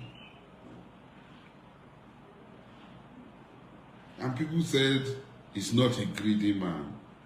If a man can take 144 million, with that the president, Goodluck is alive, let them go and meet him. Boylof was there, I take it, then let them go and ask them. I'm not going to do CCCC and try to please anybody. He vehemently refused that the contract is his. He's not going to involve anybody. I will clarify the issues. So if Olu of Warri are taking Rivers State, blah, blah, he took this, he took that. What was the approach of the Olu of Warri to the people from where they gave them, and the approach of Tompolo? Did Tompolo reach out to anybody when he got the contract? He assembled small boys at Opuruza. And people started complaining. And he said, we should come to Opuruza. I spoke to him on the phone. I'm older than him, that I should take my 2 legs, enter boat, and go to Opuruza. Ateke should take his 2 legs. Amainawa Ateke should take his 2 legs and enter boat and come to Opuruza. All the others should enter. They went because they want the money. We were satisfied. I can't condescend to that level because of money. I'll go to Opuruza. What is the approach of Ona-Ofun-Nuga to the people who are within the area he was given? What is the approach to them? How has the Ona-Ofun-Nuga been reaching out to the people?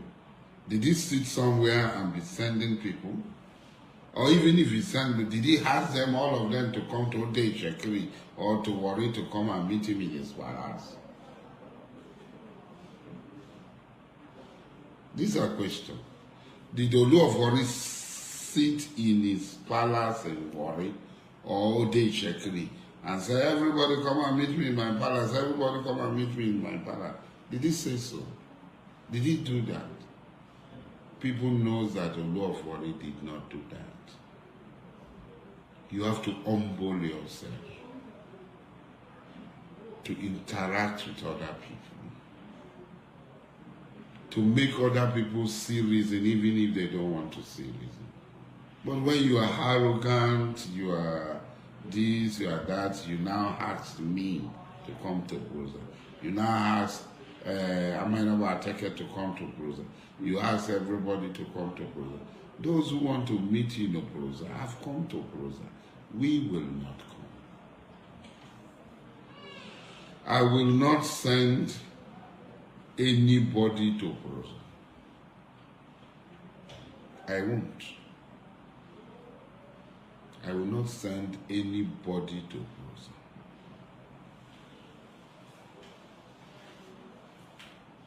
You come to take what belongs to me, and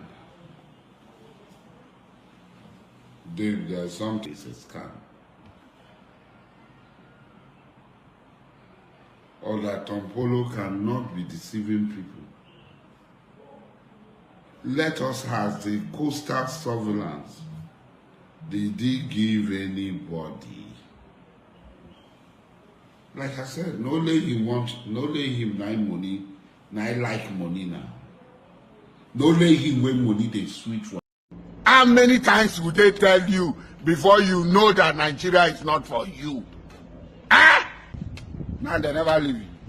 They have left you behind. Photo, not be juju be that. Sorry, oh. May God not allow them, make them kill you. 70 years old man. Oh. Now you mumu na too much. You be mumu. You think say they wise. Mumu man. That's Asari Dokutom, lamenting about, Tompolo and the rest, And some people are taking that literally as a karma joke. Some are asking, Asari, they've removed your brother, and you've not even said a single word since this happened. Did you intentionally just ignore this or what? Anyway, we may never get the answers. Okay. Well, that's from Asari.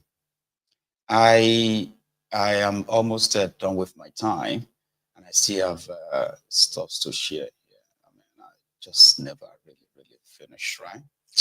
So I'm going to use a few more minutes though. So again, I want to remind us that if you haven't liked this broadcast so far, okay, thank you. I've seen the proportional increase in the likes, the offering on YouTube. Thank you. So a few days ago, we saw the people of Ifon, Ifon, Erin, Oshun, as well as Ilobu, all of this in Osun State, where they said the communal clashes spread into these 3 communities, actually, where we saw them burn down properties. It's in these 3 towns. And so many people were already calling for a state of emergency in Osun. Did you know that in Borno State yesterday, by the way, that the ISWAP terrorists, they call them, yeah, they invaded a military, sort of a military barracks in Borno State. The report says that many soldiers were killed initially, but this morning, the media reported that it was only 1 soldier killed. But that wasn't the original report, okay? And people were calling and said, why are they not declaring a state of emergency in Borno State? Others said, because Borno no get pipeline. So there is no waste of waste of a state of emergency. You know? Anyway, the governor of Osun, the governor Ajoba Fida, the dancer of Osun, has been seen at the scenes of these attacks. In one of them, I think this was at Jesha yesterday. He had this to say, like visiting the spot. And guess what? I also saw them moving trucks, not trucks, like pickup trucks, using them to ferry bags of food, rice, gari, and what have you, to some of these communities as well yesterday. And that automatically makes me feel like, okay, maybe the fight is over now. All those people we saw moving out of their communities 2 days ago and yesterday, running away from their communities because of these clashes, right? That means they can go back to their homes. And also, what also begs for answer is, would they even have a home to go back to? With the videos of the destructions we've witnessed 2 days ago. Anyway, Governor did answer. Well, apparently we have gone around, as you can all see, that all the security agencies are here, and the 24-hour curfew imposed has been very, very, effective, because we went around all the 3 communities, Ilobu, Ifon, and the Erin Oshu. So we went around, and the 24-hour curfew, very, very effective. And let me say this, I have to thank all the security agencies, with their swift response. Immediately we had that emergency meeting, and they came over and took over the whole place and make sure that everywhere is calm. Today I'm so happy, and I have to appreciate all the security agencies for the swift response to making sure that Osun is safe, because Osun has been a very peaceful state, and these are the security agencies that have been doing it, and they didn't disappoint me, and they came over, and I'm happy to tell my people, Osun people, that the whole place is calm. And I thank you, for doing that. I appreciate all the security agencies, and I can assure you that we keep doing what we need to do to help whatever that you need to make sure that you work well. Mr. Governor, what's your appeal to the people of these communities? Well, you see, this shows that although it has been lingering, the guys have been lingering long time ago. When I first came in, and I told them, listen, where you are fighting all the time with because of common land and everything like that, there will be no development. All the investors that even want to come and do something here, they will run away. And the thing is that once they hear Osun, they will not know it's only the side of one section of community. They will run away. What I'm saying is that so there's no need for all these fights or fighting because of land and everything. So we have put a lot of things in place that will make sure by the special grace of God, that it will be permanent, so that there will be no rancor for fighting and everything. I've given a directive that all the culprits will be brought to book and be arrested. I'm not going to take any nonsense anymore, because it's getting too much. My people are dying, burning houses. It is not acceptable. And all the security agencies, they have already agreed. Well, apparently we have gone around. I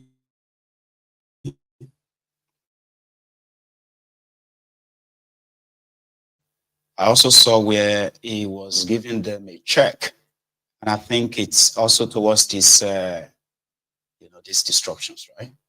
This part. And to the glory of God, and for the purpose of enterprise, which we are all gathered here and severally in other places,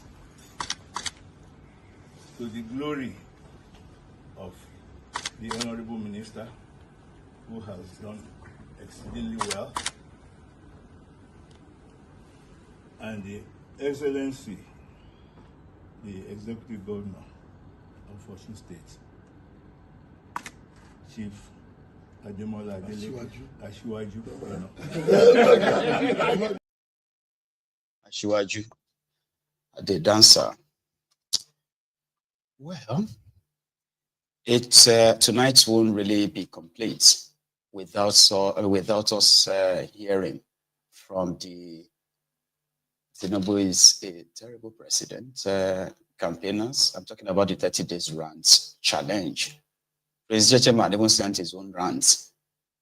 He's officially participating in the rant challenge right now. But you can bet the content of his own rant is a little bit extra. You know what I mean? Like, it's not like the typical, we are hungry, we are starving. No. His own is extra. Let me show you.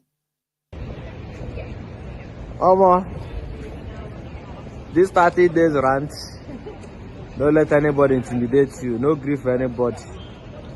If anybody wear agbada, come they do 1,500. Take that agbada, draw and down. If na tie 9 year, you hold the entire until your eye come out. For this 30 days rant. You see, that no go area will go there. Deuteronomy chapter 13 from verse 1 to 5. The word of God make us to understand. Say, no be every person will say he be man of God, man of God. There are some that are man of devil. They hear me so? And how do you know man of devil? Man of devil are those that are not doing what God wants them to do. They are man of devil. It's not everybody that come out, touch not my anointed. Correct beating, if the person know they do the thing where God wants, if they support criminals, in a character, the way they do, resemble the thing with the way God wants them to be. That person did correct beating. Don't let the person intimidate you, touch not my anointed. Not where you go talk, affect you. You understand? Stand your ground. That's what they tell honor. You see, redeem, no they pay, no they use tight card before. Now when Pastor Adeboye buy private jet, and redeem begin use tight card. If you are an insider, you go know what you are the talk. I bet the talk lie. Deborah Samuel, then kill her. Waiting Adeboye do. If they go for all the 8 years of Buhari disaster, Adeboye was going to Aso Rock, praying with them. And people, they just slaughter Christians, so go to Muslims, so they just slaughter them. The only prayer, now they go pray with them for Aso Rock. Why? During Jonathan, they come out protest. I mean no protest. Then you see this one now, we in wife na pastor for redeem. We come out to talk him out, to talk say the Igbos wait for Lagos, then go finish all of them. They go through the inside, support the useless Oba. You say go through Igbos for inside Lagoon. Waiting they talk, then tell Oba say the thing where they talk na nonsense. They are enablers now. But I redeem pastor. I be no be so. You know, say every criminal politicians, then they go the dream. Why? Because they need number. They want we a crowd today. So that during election is an advantage. You see Yemi Osinbajo, now that one, now the condolence, now they do. Is then keep person, the Buhari go sell them. Then go there, go do prayer for them. For the past 8 years, Buhari, both cement terrorists, they are killing people up and down. Is do you see Osinbajo come with pastor? Pim is own. If they kill you, come pray for now. Is it not redeem product? Is a redeem product now? Is a redeem this pastor? If you continue to call them out, Adeboye is supposed to give all these people suspension. Every criminal and redeemed that call themselves pastor, so Adeboye is supposed to expel all of them, starting from Osinbajo, starting from Tinubu wife. Expel all of them from A to Z. Yes, that's what the Bible says. Give them backbench, announce them, let people, the whole world knows that these people, they are not part of their church, they are not part of the body of Christ. They are criminal using church to hide and back themselves like as Fulani henchmen use cows to hide behind cow and be committing all manner of kidnapping and atrocity, raping and everything, everything you may talk about. They are supposed to be exposed, all this kind of people that are there. But Adeboye know them. That's the kind of people you will tell. Hey, if you have, if you are giving 1 billion naira, come to my office. Why would they hide? Why would they come to your office? If there is a new thing they are doing, why would they go to Adeboye office to go and bring that 1 billion naira? If you don't say them the thief, why do you hide them to office? Why wouldn't they give it? We others that are bringing 10,000 naira, that are giving themselves for their own. Oh, ye do I call. Oh, Mary,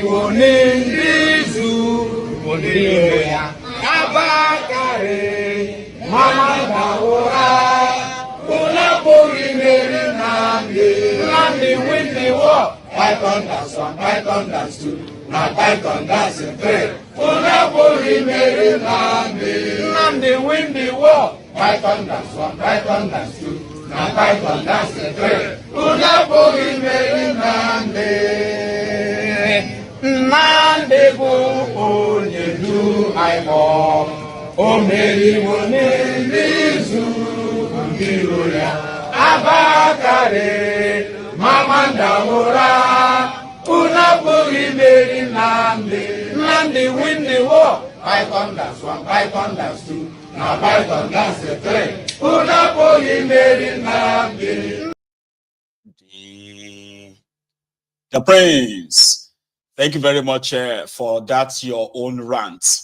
It is now part of the rant challenge collection. And there are other people who also ranted from abroad too, you know. And of course, everyone has their own unique way of presenting their own rants and the message therein as well. You know, like what Okebakasi said. All these things going on, everything will get beginning. Could surely get an end. But my own doubt is the military that will likely carry out a military coup, they have become so demoralized beyond what you can even imagine. Talk less of them being so organized enough to rescue you from these criminals. And if you remember very well, as students of history, there is no successful coup in Nigeria that did not have the input of disgruntled politicians in it. No coup that succeeded or that became successful. So which means somehow, where everywhere don't scatter, this Okebakasi's wish may be a mirage. See, politicians are now behaving like they are gods. All of them are behaving like they are untouchable. If you talk, they lock you up, they arrest you. This is how they will continue in this recklessness now. The day they hear fellow Nigerians, we have taken over the command of government, they will now say it's cool. Oh, civilians must take to the street and defend democracy. Civilians must fight for democracy. Now, they don't want civilians to say anything about democracy. Politicians are... You get that? And he is right. It's just that it is never going to happen. It may never happen. Of course, the moment they hear fellow Nigerians, then you begin to see these criminal politicians again calling you their over-beaten, over-bullied, over-oppressed citizens to rise up and return to democracy. If you lose this democracy, this fake democracy, by the way, this is my own question before I leave, okay? If this democracy, for example, if you lose it, be honest, are you going to miss it? Me, I'm not in support of any military coup, but here you get now. So it's just that sometimes you just look at it and be like, can it ever be worse than what these guys have done or doing? Well, yes, it can. It can be very worse. It will be very worse, TNE. It will be very worse. Because the same characters protecting these corrupt criminals, they are the ones you are calling on, right? To come and rescue you from them.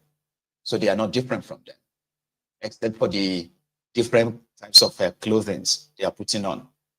They are all the same. In my own book, so it will be very worse. But the question is, even if it becomes worse, do you think you are going to miss this democracy after 26 years of it now? Do you think you're going to miss it? I'll leave you with that. And I'll keep the rest of my stuff for tonight, for another night.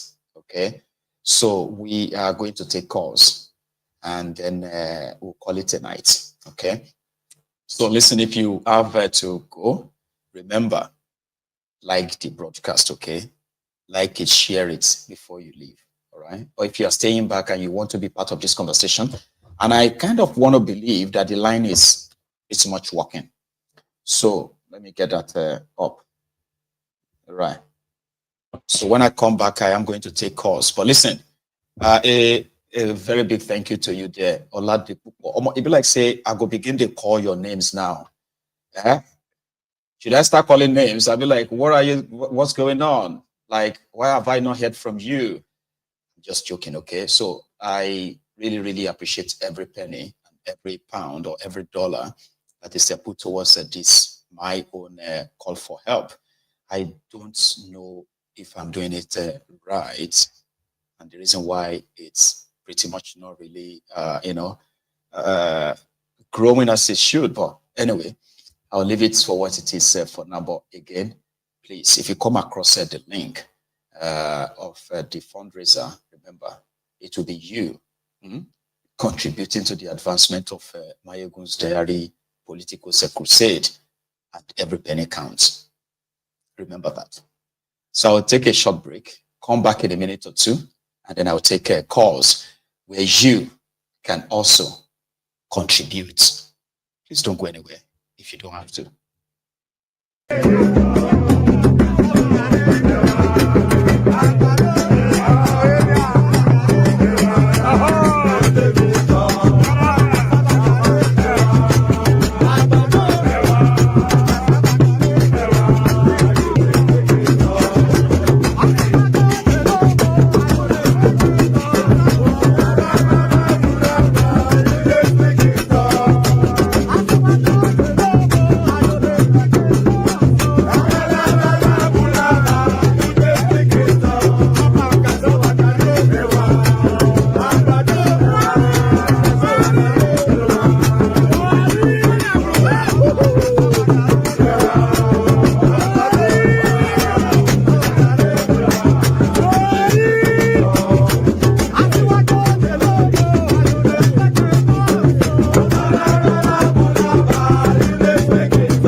star. Sorry, I just experienced, almost experienced a frozen screen. But here is Jeff on the line, our first caller this evening. Hello, Jeff. Hey, my man, my ego himself, the general. How you doing today? How are you today, Baba? I'm fine. How you doing today? Very well, oh, like, you know, as always, I can't complain. But thanks for asking. I can see it. No, no problem. We have to act. We have to look out for each other, you know. That's very, very important. Thank you very much. Yeah, you're welcome. Evening again. And yeah, there's so much discussed so far this evening. Where do you want to start from? Well, it's very, very long list. Well, I want to start from the part where the federal government is saying that they should stop, watch your mouth and stop criticizing the government. Yes. Wow. So they have power to come and challenge Obi. So you don't have power to challenge, what's his name, Obasanjo and co that are speaking out, right? So it seems you want to speak out to now. And I'm like, you guys are, they are a bunch of crazy human beings because you want to pick and choose. He's saying the truth. What is he saying that is different, really? He's telling that, look, you guys are doing, that you are doing selective the democracy. Unfortunately, I was kind of busy last week. I couldn't really speak. And imagine with all the lawlessness, the what they call it, the so-called emergency that was done, state of emergency that was done, and how the lawmakers made a caricature of themselves and passed state of emergency, but they could not even own up to the fact that money exchanged hand behind the scenes, and they tried to deny it. And then the justice is moving around with Wike. Wike is feeling on top of the world now because he's with Tinubu and hobnobbing with him and all that.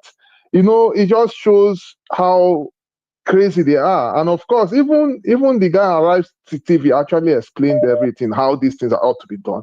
The law courts know that they need to do what they are supposed to do, but they just felt that they can take laws into their hand, you know.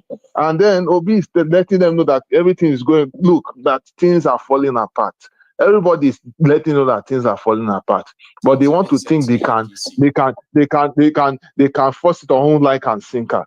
But you know, there's no even peace for them. Even the government, they can't run the government effectively. So that is, in fact, they should know that they cannot do anything to Obi. And if they try to do anything to Obi, they should just get ready because they're only looking out for trouble because Obi is not their problem. They should do basic governance. That's what we are asking for. That's what Nigerians are asking for. If they have done the basic minimum, everybody will be good to go. Even if they are stealing all the money, fine, but let them do the needful. That's what Nigerians are asking. I saw a video as what happened. Sorry, I will not waste more time. Let me just start off.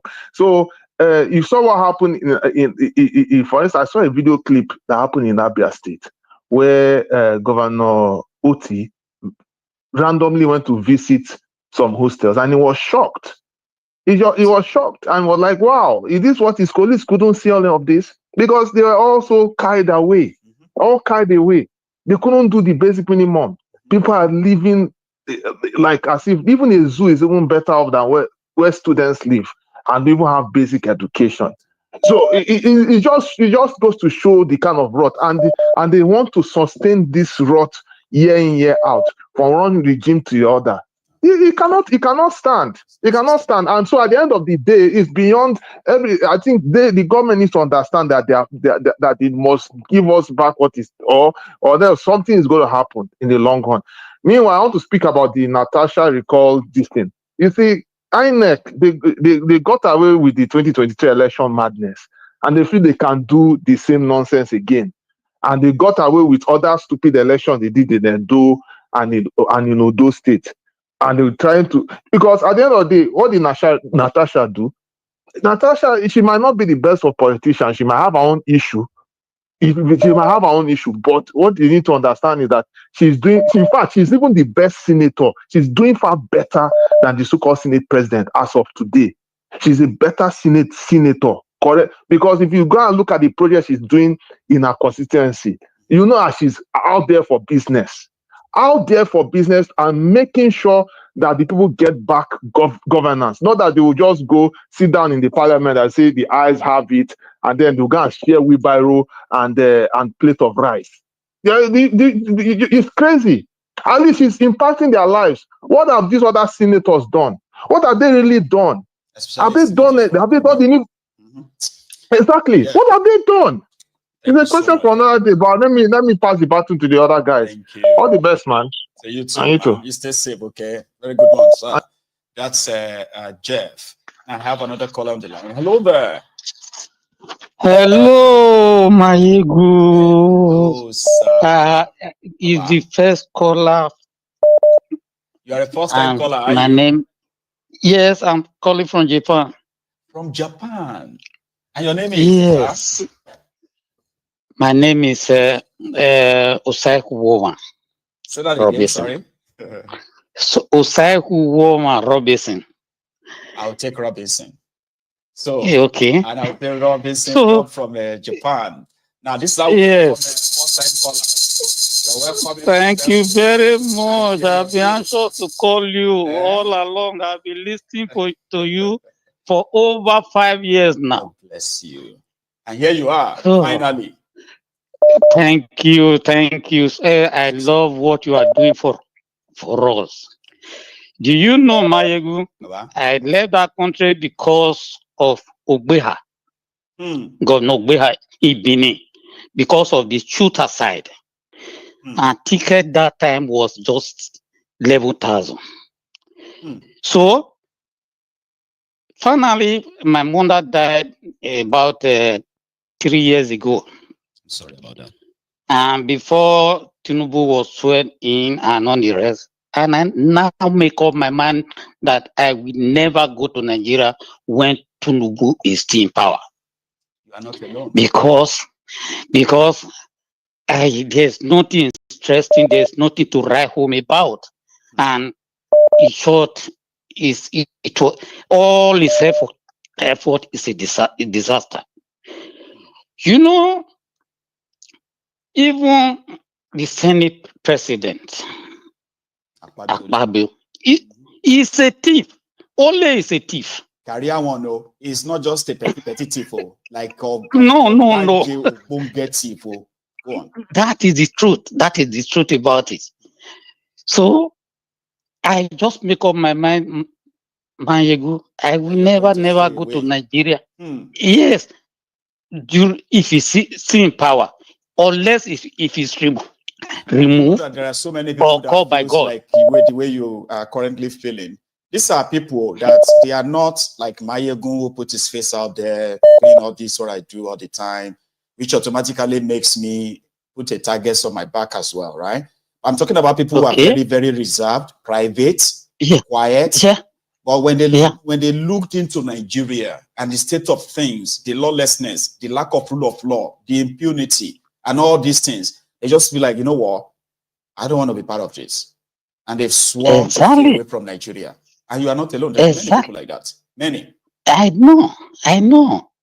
Because you know the saddest part as well, sir. You know the saddest part is that Nigerians in the diaspora remit over $38 billion yearly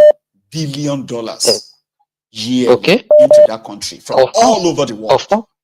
Of course. And these criminal politicians who loot the country, right, have been flying all over the place looking for investors. Somebody said, if to say Nigeria is being led by real people, real humans, they will discover that their greatest investor are the Nigerians in diaspora. How can you encourage them to bring back their money? This is money that has no condition, not a loan, but just incentive that will encourage them to bring back all their successes into that. If Nigerians chooses to bring back their money genuinely into that country, if it was a real country, right? You see this issue of inflation, the issue of having to go and borrow left, right, and center will likely be so drastically reduced to almost nothing. But they chose to further keep all of us away abroad and do everything to discourage us from coming back to that place. And that's what they are doing every day, in case if they don't know. Robinson. That's it. So Mayegu, I will give other people chance to talk, and I will keep on calling you. I and would love to we hear from will you again, Baba. thank you so you much. very much for all you have been doing for us. Bless I appreciate. worries, Thank you. Yes, sir. Bye Have a good one, bye. okay? That's Robinson, ladies and gentlemen. Yes, exactly. So, and here is Victor. Is that Victor? Hello. Thank you very much for. Hello there. Hello, Mayegu. Sir, how are you, Baba? Hi. I'm good, my brother. I'm okay. It's Fantastic. Victor So here from you are Frankfurt. again, man. It's an intense night as well. So where do you want to start from? Yourself? It is. I'm so.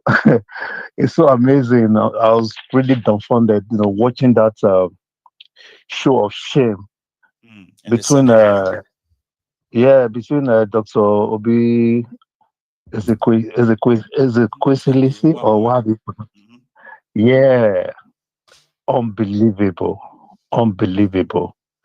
I just can't believe they condescend so low to, I don't really think. I don't at the bottom anyway. So the level at which Nigeria is sinking. Some people say they will discover crude oil. What a show of shame. It's so embarrassing in the eyes of the public. You see this macho thing that our Senate, where our senators have turned themselves into in the House of Senate, that has so gone into their head that they cannot help but exhibit their foolishness in to the whole world to see how little they are. You understand? Weak men. Because yes, they try to portray themselves as being strong, but they are very, very weak and feeble. If you see their behavior, you understand that these people have nothing to offer us. A man that will belittle a woman just because of the position that he is, because he's a senator, he felt he can. If he can abuse a woman of that status, imagine what that kind of guy would do to the ordinary man in the street. Is that not what people are saying as well, Victor? When somebody who is an elected senator of the Federal Republic of Nigeria could be subjected to the level of sexual harassment that they started usurping, or in fact, they started blocking her from performing a constitutional duty as a senator. If somebody unbelievable could be sexually harassed, just imagine of those other women who are not of that high-ranking sort of status in the hands of these guys. Yes, and in the bid to take their show, their show of stupidity and shamelessness. And somebody said, "This is how he even talks to his wife at home." Yeah, they even went as far as trying to recall her by oh my God, it's already bad enough that the kind of election that they're conducting for us every now and then, that we don't see. It's already, how do I don't even know. I have no word to describe it. Yeah, short of These people are so. In fact, I'm perplexed, man. No, that's what Nigeria is. We say something about if they explain Nigeria to you, right? In all honesty, and after the whole explanation, you are not angry. They did not explain anything to you. My goodness. Because most of the time, when you begin to process some of these things, you can't even imagine why Nigeria is few guys. Sure, you get how? Just when we thought it was all over, these few guys went behind the closed door and started forging signatures in the eyes of the world, not knowing that they're on camera. Wanting to recall the senator for speaking out. Victor. Oh no. Make us shock you. All of us witnessed the legality of that state of emergency in Rivers. A lot of people have been speaking about it. And mind you, by the way, just on the side, okay, I have heard that Thiefnubu is reconsidering calling off a state of emergency in maybe another month. He better do, because they will use, what he has done they will use the narrative that he has now settled them. They've settled. Because this illegality on its own, as well as the response of the National Assembly, all right, they've all shown, right? These people just keep violating the laws left, right, and center without even taking cognizance of the reason why they are there. You know? Anyway, Victor, thank you so much, Sorry. Baba. Okay, for Sure, this. brother. Thanks for your, my brother. Easy. Sir, God bless you. Have a nice evening. Yeah. Sir. So here is another caller, and that is Adeola. And I don't know if it's right now to call you the economist in the house, in the Temple of Truth. Can you hear me? Right. I think we lost Adeola there. Did I get you back? So, Chairman, yeah, Adeola, I can hear you. I think I was triggered by what you said this evening. I must call. You're like, no, that's not. I was triggered by your comment. Anyway, I was triggered by your comment. That your comment you made just really triggered me. The one on. We agreed that you are an economist. I'm an economist, though, Baba, but your comment on what thing triggered me. Right. No, to be honest with you, I didn't want to call this evening, but to be honest with you, when I was triggered by the foreign remittances, and that was a topic of interest of mine during my undergraduate study at the University of Lagos. That is the same.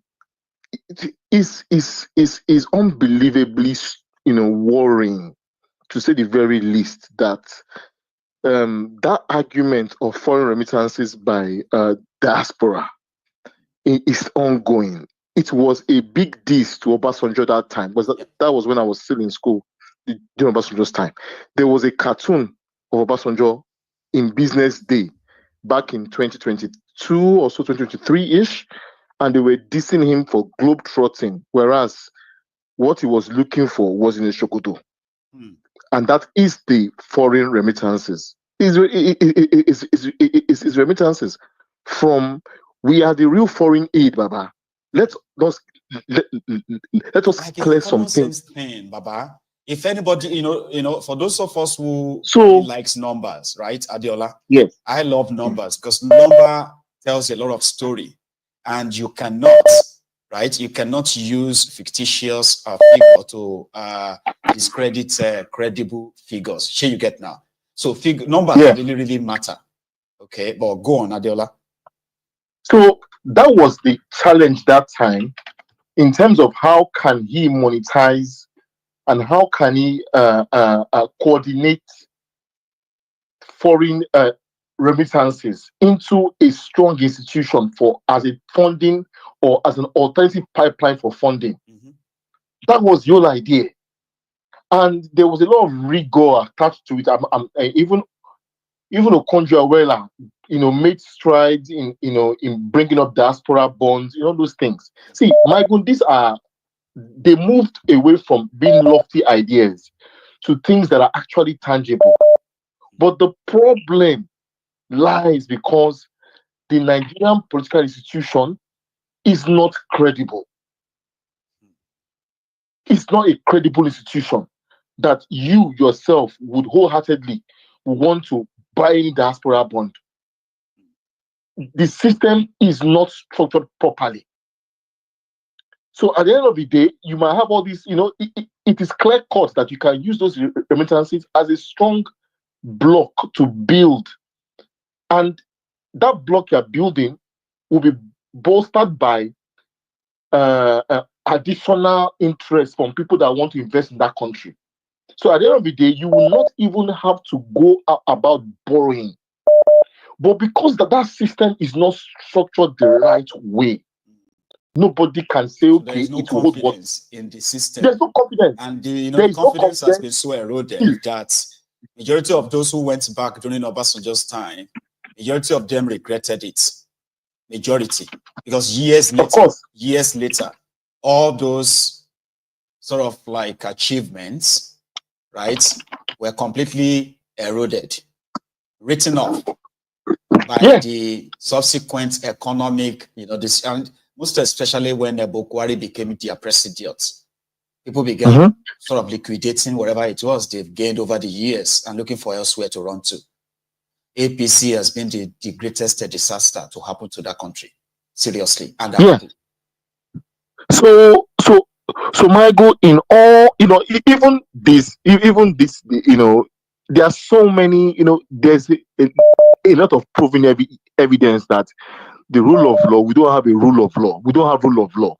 We don't have a judiciary that actually can deliver justice. So when you don't have a strong system with rule of law, and you cannot expect a system with rule of law without constitution. Independent. So whenever you hear 1999 constitution, I just get enraged. Anyone that quotes out from that book should be in the bin. I don't, so when you're talking about that, that foreign remittances, it's so bad that it's because we lack the structure. The structure. And that structure is a country. If you want to come together to do anything, agree on those terms and do it. So if you are chasing Natasha out of the country or out of the Senate, it shows you that the rule of law is non-existent. No. If you can occupy a state and you are justifying based on some fictitious rule you made up somewhere, shows that there's no rule of law. And you have continually proven to us, and that's why this proof is so evident. Even the proof is becoming a human being, slapping you in the face that this cannot work. About good night, sir. Very did the open. Adiola, thank you so much, Baba. You too. Enjoy the rest of your own evening. Okay, I'll take another one, and I have a caller. If you can hear me, my caller, please hang in there for a sec or two. I want to give a big shout out to the audience. So I just checked now and discovered that we are just 120 likes from 1,000 on YouTube. That's quite impressive that a lot of you heeded my call by liking the broadcast. So thank you, a lot of you. But there's still more people that needs to. And that may be you, if you haven't already. Okay? It doesn't take much from you. Just leave the comment section, go under the video, use the remote control of your TV to move the mouse on your screen and like the broadcast like that. And then put the remote down, sit back. That's it. That's all you need to do. And if you have to use your own phone to share the broadcast with as many people as possible, WhatsApp, Telegram, Facebook, name it, you can do that too, right? And we'll always be grateful to you. Here is my caller. Hello. Are you still there? Okay, so I must have lost that caller because I told them to wait in a sec. Okay, so I also want to say a quick thank you to you, Onseko, Kinsley Maman, Kinsley Ogeriaki. Thank you so much for your super chat. Okay, same to those of you who are also buying me the coffee too. So yeah. Is my caller. You're back. Hello. Yeah, hello. Hello, ma. Hello, Bayoku Baba. Welcome back from your trip. Yes, ma'am. How are you? I'm fine. So it's been a while, by the way. Yeah. I hope you thought this evening. So please, ma. Yes. Lady. Yes, first thing, that lady from Kogi, Natasha Akpoti, who is claiming that she is the leader of the women and the youth.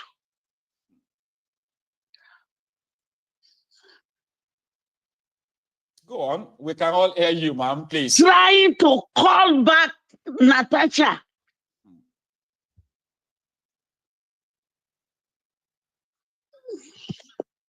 I think she's just crazy.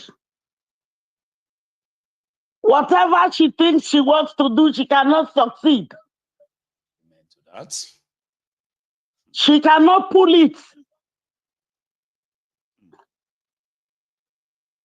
She should better go and concentrate on following the white lion or whatever it's called.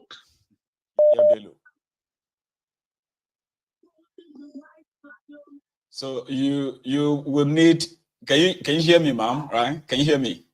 Yes, I can hear you. You will need to kind of like speak on. You need to stop listening to yourself on the TV, by the way, so that our listeners, right, they can flow with what you are saying. Okay. So everybody can hear you. The same way you can hear yourself on that TV. Okay. Everybody can hear you too. All over the world. So give us your contribution, and you can rewatch it if you want to. We are all here. Okay. Go on, ma'am. On Natasha. So, like I was saying, she should concentrate on following a political whatever she's doing and leave Natasha alone. Because for Natasha to stand up the way she is right now, with the way she has gone, I strongly feel that there is truth in what she's pursuing. We'll leave that. Yes, ma'am. The warning that came from Ona-Ofun-Nuga about by or whatever, is just threatening. But already they are seeing that the country is becoming ungovernable by them. The best bet is for them to throw in the towel. Because the mistake that the Thiefnubu did in Rivers State is a big one, very huge. I don't know how he will amend it. Getting away with that already. He won't, because the Niger Delta people are coming out. The sad thing is that the consequence of what they will do will impact the whole environment. That's the bad thing in it. Consequence of among many other consequences. Yes, that will be the consequence. Yes. So that's just my contribution. Maestro, thank you so much. You've done well, right? So I hope that we are going to hear from you again anytime soon. You know, thank you. Enjoy the hello, I can hear you. Yes, ma'am. I said thank you so much for your contribution. Okay, bye. Yes, ma'am. Good night. Yeah, that's one. And I want to also say a very quick thank you to M. King. Now, you see, before I started calling names, like everybody in the audience, I say, what about you? What about you? What's going on? This and that. I know many of you who categorically told me, right, that if you need anything, just ask. And this is me asking without pressuring. So to the likes of King, as well as Adeguke, God bless you for your for your contribution there. It is noted and well appreciated. Okay, thanks a lot. Now the line is still pretty much opened, and more calls are still being received, or we shall receive more.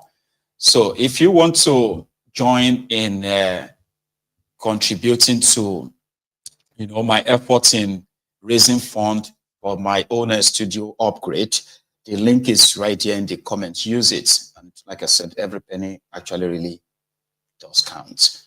Here is hello there. Yeah, hi. Hello, sir. How you doing? Good. Are you guys on or what? Yes, so we are live, and everybody can hear you too. Maybe you should mute the broadcast itself so that you and I can talk, sir. Please. No, I'm looking at you live now. Yes, you are. I don't know if you're on air. That's what I'm saying. Like, I am. You need to mute the broadcast itself so that we can talk. You want me to raise my hand so that you can be sure that this is live? Oh, no. So please use your time because we are almost out of time, by the way. Anyways, I'm just bothered. I live in America, and as a U.S. resident, You know, I just love this country. I come home to do things and then go back. But since these Tinubu guys came in, you know, they've been so terrible. I don't like them. You understand? And I'm telling you, I'm a surgeon. How can you, in the same country, use 2 million naira to buy gas in about 6 months just to power the rest? That is How much pretty much cheap. Depends, 6 months with 2 million. I have people who have been spending over $500,000 a month just to fuel their cars.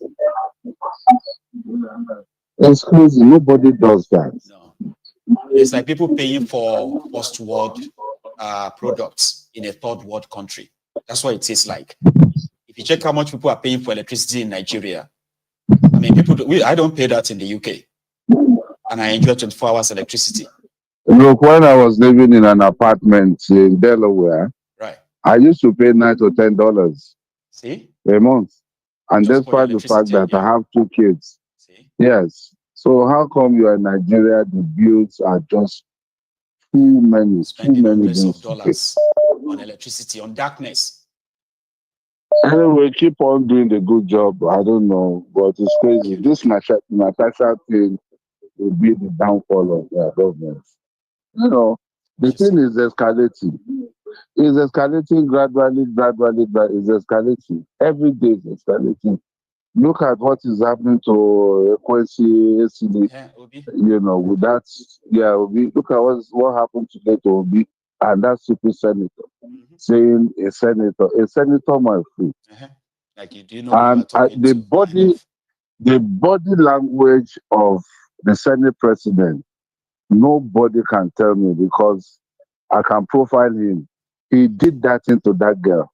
Even that, if that girl had been sleeping on the street with dogs, he wanted to have his court. And that is why he went and wanted to sleep with the girl. He's an animal. He's a rogue, a thief. It's not even hard to tell. The effort in trying to silence us is so massive enough that you can tell they have a lot to hide. There's something to hide. Look at all this callback. All those people are hungry people. They paid them to come and do all those things. I know. Just like in any elections. They want to silence her. But they're going to run into a very big ditch. I can tell you. We are watching. Well, it's nice talking to you. We'll see what you can do to your PayPal link and the rest of it. Thank you for your time. Thank you. I've got that link in the comments, by the way. But yeah, thank you so much. Okay. And yeah, it's such a pleasure, talking to you again. No problem. Talking to you, sir. Thank you. Yeah. So, doctor, thank you. Enjoy the rest of the evening, okay? So, that's doctor. I'll just call him doctor. Right? A surgeon. But I also have here, the future general in the U.S. Army, and that is Ahmed. Inaoni. Babanla Inaoni Inagajia. Lapia Kalau. Ya Jindadi. Madala. Alhamdulillah. Ya wa sanu kana lapia dinku. Ya wa sanu. How you doing, Baba? Baba, I do. I enjoy it. Enjoy. To say the American look, don't they wear off on my face now? I'm back to that stressful time when I have to put a lot together, multitasking. Can't you tell? Right? No worry. I can't complain though. It's pretty much like I'm so used to it. I'm on the phone. Now, so now, Baba, no wala now. Now, small. Well, thank you. Now, small. Well, all this nonsense where they happen, we will still there with the look them. And this guy, they talk, this senator, Oby Ezekwesili, I just look them. As I first see the video, I just laugh. And they say, can you imagine the way the guy is talking? You already know this guy is a tout. He's a thug. And he's just showing colleague daddy. I've never seen anything like that in my life. Yeah, like he's just showing the characters that are in that House of Assembly, House of Reps and stuff like that. Me, like I said, all those people, I no value them. Because normal, if I go see them for streets, I feel worse person. Straight up, I no same person, papa. You say you won't bring somebody, police or anything, say you won't come arrest. Yeah, now we go dig around now. You understand? All those kind of things. So, but you know, it's the thing that makes me like get mad a lot is the people that always like the masses that always see these people and kind of regard them and respect them. Sometimes the woman will go, these people are they blind? Do you know that those people pretend to like them and respect themselves? It's just hypocrisy. They don't really like them. Most of them are always let's say they don't really like because them. You know why I said they don't really, right? Is that if anything happens to them, you will realize that the level at which people are going to celebrate that something bad has happened to them. Then you begin to wonder that who are now those people who are supporting these people? Have you ever thought of that? Like you know when something happens, exactly. Like who can be the people where they support them per se? See, if anything happens to Thiefnubu tomorrow morning, the entire Nigeria will go up in celebration, and you'll be wondering why. Why? How come? If all of you felt this way towards him, why didn't you come out and show it? But that's what Nigeria is anyway, you know. I don't know if you've seen this guy, this lady. I don't know if you talk about it because me, I just joined halfway. The person handling the case of Natasha for this court, she recuses herself. They call her something or Mole. Oh yeah, Charity. Said her name is Charity Omole. Yeah. Here you get. She's a political jobber in Kogi. For those who knows her very well. No, not even that. There is this. The judge. No, I'm not talking about it. The judge that is in charge of our case. I think I just think you mean the one that withdrawn from the case? That withdrew, from the case, Right. She withdrew from the case. Yep. I said it is to show to the world, like if you don't know how to read, you need to read the lines and see. Is it that person has been threatened, or they've been offered something and that person feel no, I don't want to take it. He said that there's a petition from Akpabiole against the judge. Okay. I haven't seen the content of it, and he said that's why he's kind of recusing himself or so. Okay. But Baba, if you check out well, they don't threaten him. Now they threaten him. Nobody say anything. Now they don't threaten him. And that's why they continue to go. Until they arrive. Now so we will continue to go. Look, we used to say we love the way they are moving. Let them continue moving like that. Make the movement continue like that, because it will only take them time to get us to where we want to get to. I believe. But we will get there. Because all these things, they no one stop. They do them. Yep. That means they are giving us time. Untouchable, and all of us are just noisemakers. And there's nothing. Exactly. But I will use this opportunity to speak to the security agencies in Nigeria, the police, DSS, the military. Look, you guys know that you are the ones suffering all this nonsense. How much is your salary? You as a soldier that they will send you out there, send the troop out there to go and kill the civilians that are fighting for you, indirectly fighting for you. They send you out there to go and kill them because they are standing tall in front of these mad people that have denied you. Threats to those who are treating you like they have denied you. You are working for how many years have you been working as a security personnel? You cannot even boost of nothing for yourself. Only a crooked way you find to just be a person in life. How does it make any sense? You are working as a soldier. Let me even make use of a soldier. As a soldier, you are working, and all you're thinking about is, if I get out of this job, what next? You don't even have a plan for yourself. No. And you guys think this is how you want to live. And when the people stand up and they want to fight, they want to talk, they want to protest or something, they send you out and you pick up your guns.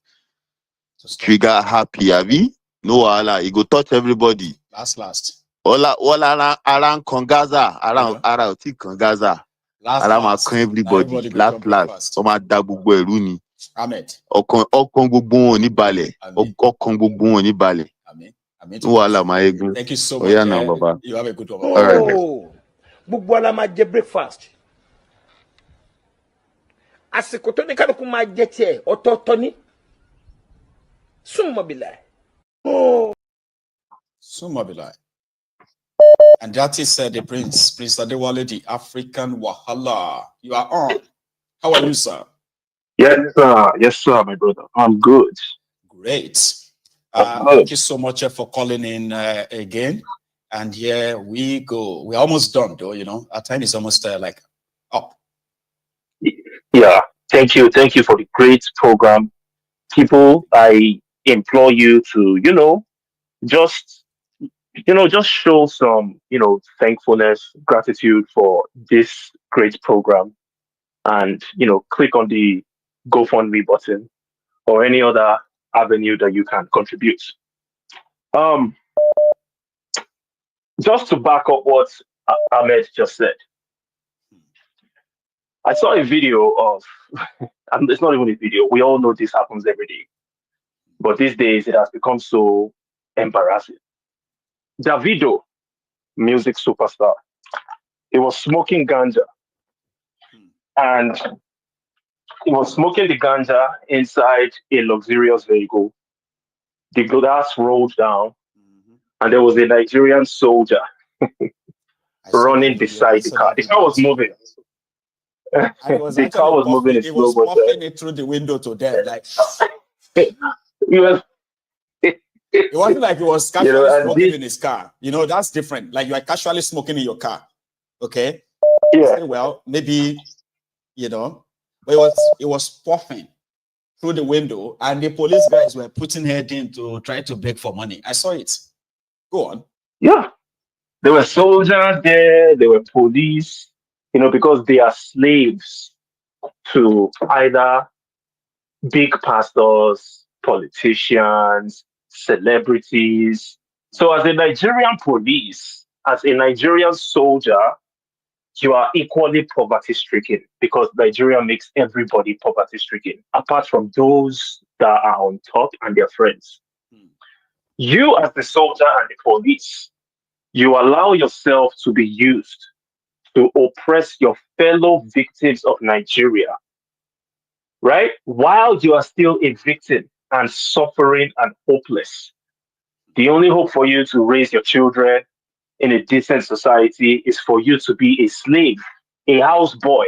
You be carrying the bag of the politician's girlfriend. A celebrity will be smoking ganja, blowing it on your face. These people have been so dehumanized. But I digress. That's not the reason I called it. I called in about Obank Baro. You see, these guys, I need people to try not to forget these things. Because people often do. Last year, because Obank Baro was following one of their favorite candidates, they started calling him, oh, he's so smart. He's so intelligent. He was the best leader. We support him. But this same Obank Baro that went on a conference recently and was saying that democracy is dead in Africa. He had the opportunity to become the president for 8 years. He failed in many, many ways, amassed so much wealth, became a billionaire. In so many monumental ways, where our trajectory would have been different if not for his greediness. Go on. Oh, yes. And people need to stop settling for less. People will tell you stuff like, Obasanjo's time was so good. I wish Nigeria can go back to Obasanjo's time. Why are we always settling for less? Yep. Just because Obasanjo is better. I mean, just because Obasanjo is better than Buhari, better than Thiefnubu, just because Jonathan was a little bit better than Thiefnubu, does not mean that their eras were good. Those guys were corrupt. They should all be in prison. And the fact that none of those guys got into prison and a lot of the victims kept on pushing them, that's why tomorrow they're going to be called elder statesmen. That's right. That's what's going to happen. Elder statesmen. Oby Ezekwesili, I'm not sure what her position, if she's a senator or whatever she is. No, she's not. She got to bring back our girls and all that. Well, she was a minister, remember? And then she was the director of the BPE, Bureau of Public Enterprise or something. It's like 16 years ago. It's been a while. And then how come? How was she the emergence of these guys with the Bring Back Our Girls campaign, remember? That we now know that. Yeah, then why was she involved? Go on. I'm just wondering, I'm confused. Why was she sitting down with those rogues, these kinds of terrorists? Supported to Natasha, and she was there as a witness. But that's a very good question, though, because I wouldn't understand their role as a witness in a sexual harassment by a senator to another one when she's not physically present when that happened. But she was there as a witness, they said. Anyways, I don't like any one of them. Plus the Oby Ezekwesili. At this point, go on. Plus that thug, that male thug that was roasting her, very disrespectful, foul mouth. I wish someone can put hands on him. Yeah, I really wish that guy would punch to his size. Stop punching down like I don't want to say that word. It's unfortunate, but Oby Ezekwesili herself, I mean, why I don't like people like that is because you were part of the government multiple times in the past, and the government completely failed eventually. So you contributed to the mess that we are in today. You have your own share, Obi. Right. So yes, that guy disrespected you, but you yourself, your hands are not clean, period. But that's my take. And thank you so much for the great show. Thank you. The African one. Yes, my own, friend and brother. Thank you so much, Baba. Appreciate you. Stay safe, right? Thank you. Now, this is where we are going to draw the curtain tonight. And I want to say a very quick thank you to these my donors, okay? So far, so good. I have gotten what is now more or less like a 2% of what I intend to raise. So slowly but surely, we shall get there. So to every one of you who has chipped in, a very big thank you to you. To those of you who are still planning to, again, I should probably be thanking you in advance, okay? To the rest of you who have always been like the sharers, the likers, and what have you, even the callers. So thank you to you too as well. Enjoy the rest of your evening, everyone. I'm going to see you again tomorrow. And listen, if you joined us midway, remember you can start from the beginning again for all the parts you've missed, okay? And if you have been with us all night or all evening, remember to like the broadcast before you leave, okay? I'm going to see you again. When I see you, good night. Good night.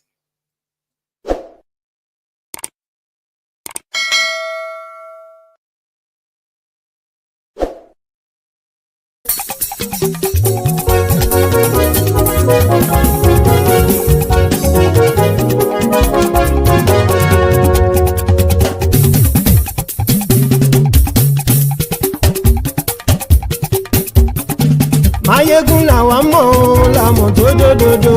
Mayegun dayari Mayebi number one. Mayegun làwa mọ̀ làmọ̀ tó dòdòdò. Mayegun dayari Mayebi number one. Mayegun ti dé o ọ̀rẹ́ ara ìlú.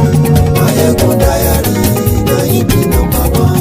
Lórí Facebook, lórí YouTube. Mayegun dayari Mayebi number one. Gbogbo bó ṣe ń lọ ni Mayegun já wa sí.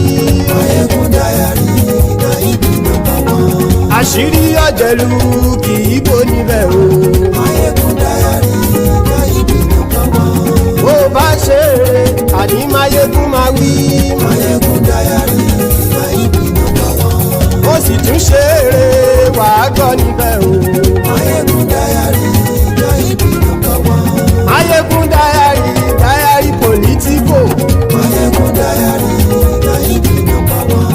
Godfatherism kò sí lọ́rọ̀ Mayegun. Mayegun dayari Mayebi number one. Ẹ farabalẹ̀ sẹ́ o kẹ́gọ́rọ̀ lẹ́nu o.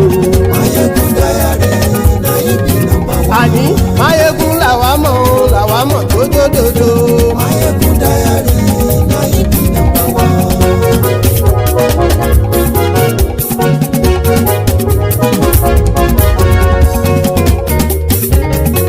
Àní ẹ̀sùn rákì. Máyégún ti dé. Máyégún ti dé. Ọ̀jẹ̀lú ẹ̀sùn rákì. Máyégún ti dé. Àní ẹ̀sùn rákì. Máyégún ti dé. Lórí Facebook. Máyégún ti dé. Àní ẹ̀sùn rákì. Máyégún ti dé. Lórí YouTube. Máyégún ti dé. Àní ẹ̀sùn rákì. Máyégún ti dé. Bọ́ bàbá gbé wúrẹ́. Máyégún máa wí. Àní ẹ̀sùn rákì. Máyégún ti dé. Ijó ìgbádìyẹ. Máyégún máa wí. Àní ẹ̀sùn rákì. Máyégún ti dé. Pẹ̀sìdó bá rúfin o. Máyégún máa wí. Àní ẹ̀sùn rákì. Máyégún ti dé. Gómìnà kówó jẹ. Máyégún máa wí. Àní ẹ̀sùn rákì. Máyégún ti dé. Ọlọ́pàá tí ń gba rìbá. Máyégún máa wí. Àní ẹ̀sùn rákì. Máyégún ti dé. Aṣòfin tí ń rúfin o. Máyégún máa wí. Àní ẹ̀sùn rákì. Máyégún ti dé. Òpùrọ́ olóṣèlú. Máyégún máa wí. Àní ẹ̀sùn rákì. Máyégún ti dé. Ọ̀jẹ̀lú ẹ̀sùn rákì. Máyégún ti dé. Àní ẹ̀sùn rákì. Máyégún ti dé.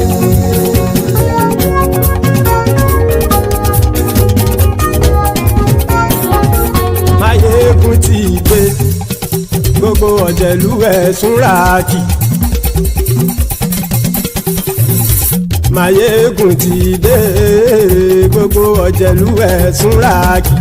Ṣùgbọ́n ní bá ti ṣe èyí tó yẹ kí wọ́n ṣe, ọmọ bá dèrò ní fi wọ́n níran o. Máyégún ti dé. Gbogbo ọ̀jẹ̀lú ẹ̀sùn rákì. Máyégún ti dé. Gbogbo ọ̀jẹ̀lú ẹ̀sùn rákì. Ṣùgbọ́n ní bá ti ṣe èyí tó yẹ kí wọ́n ṣe, ọmọ bá dèrò ní fi wọ́n níran. Wọ́n fowó bẹ́ẹ̀ o. Máyégún ó sọ pé wọ́n ò fẹ́ bẹ̀. Wọ́n fowó bẹ́ẹ̀. Máyégún ó sọ pé wọ́n ò fẹ́ bẹ̀. Oníkan ṣáàtì ṣe èyí tó yẹ kí wọ́n ṣe fáwọn ará ìlú tó gbé wọn débẹ̀ o. Ayé. Máyégún ti dé. Gbogbo ọ̀jẹ̀lú ẹ̀sùn rákì. Máyégún ti dé. Gbogbo ọ̀jẹ̀lú ẹ̀sùn rákì. Ṣùgbọ́n ní má ti ṣe yìí tó yẹ kí wọ́n ṣe, ọmọ bá dẹ́rọ̀ ò ní fi wọ́n níran. Kì máa yí ṣeré, ọ̀rọ̀ yìí kì í ṣẹ̀fẹ̀. Kì máa yí ṣeré, ọ̀rọ̀ yìí kì í ṣẹ̀fẹ̀. Ẹni bá ti lè lẹ́bọ̀ lẹ́rù o, ọmọ bá dèrò kàṣàyè tú wọn síta. Máyégún ti dé. Gbogbo ọ̀jẹ̀lú ẹ̀sùn rákì. Máyégún ti dé. Gbogbo ọ̀jẹ̀lú ẹ̀sùn rákì. Ṣùgbọ́n ní bá ti ṣe yìí tó yẹ kí wọ́n ṣe, ọmọ bá dẹ́rọ̀ ò ní fi wọ́n níran. Tẹnitẹni ọmọ Máyégún ọ̀rẹ́ ará ìlú mọ̀mọ́ ni mo fọlọ́hún ṣọ́ ẹ̀ bá kìlẹ́bù. Lóòótọ́ olódodo ìlú ọ̀tá ìlú mọ̀mọ́ ni ìwọ ṣá máa ń ṣọ́ra kò sì mọ́ bẹ̀rù. Bọ́tà ń lè rí bóníṣègùn lé káwọn mọ̀mọ́ fi ṣera wọn ni ó ti dẹrùn tí wọn ò gbọ́dọ̀ sì mọ́ bẹ̀. Èèpo ọ̀bọ lọmọ bá dérò tàjẹ́ ò gbọ́dọ̀ jẹ́, ó ti dọba lórí àbínú ẹni kò sì mọ́ bùyà. Àìsíwọ́lu ní ẹnìkẹ́ ìgbódì ẹyin lábàrá o, ó kó ẹni tó bá dán o àkàmù.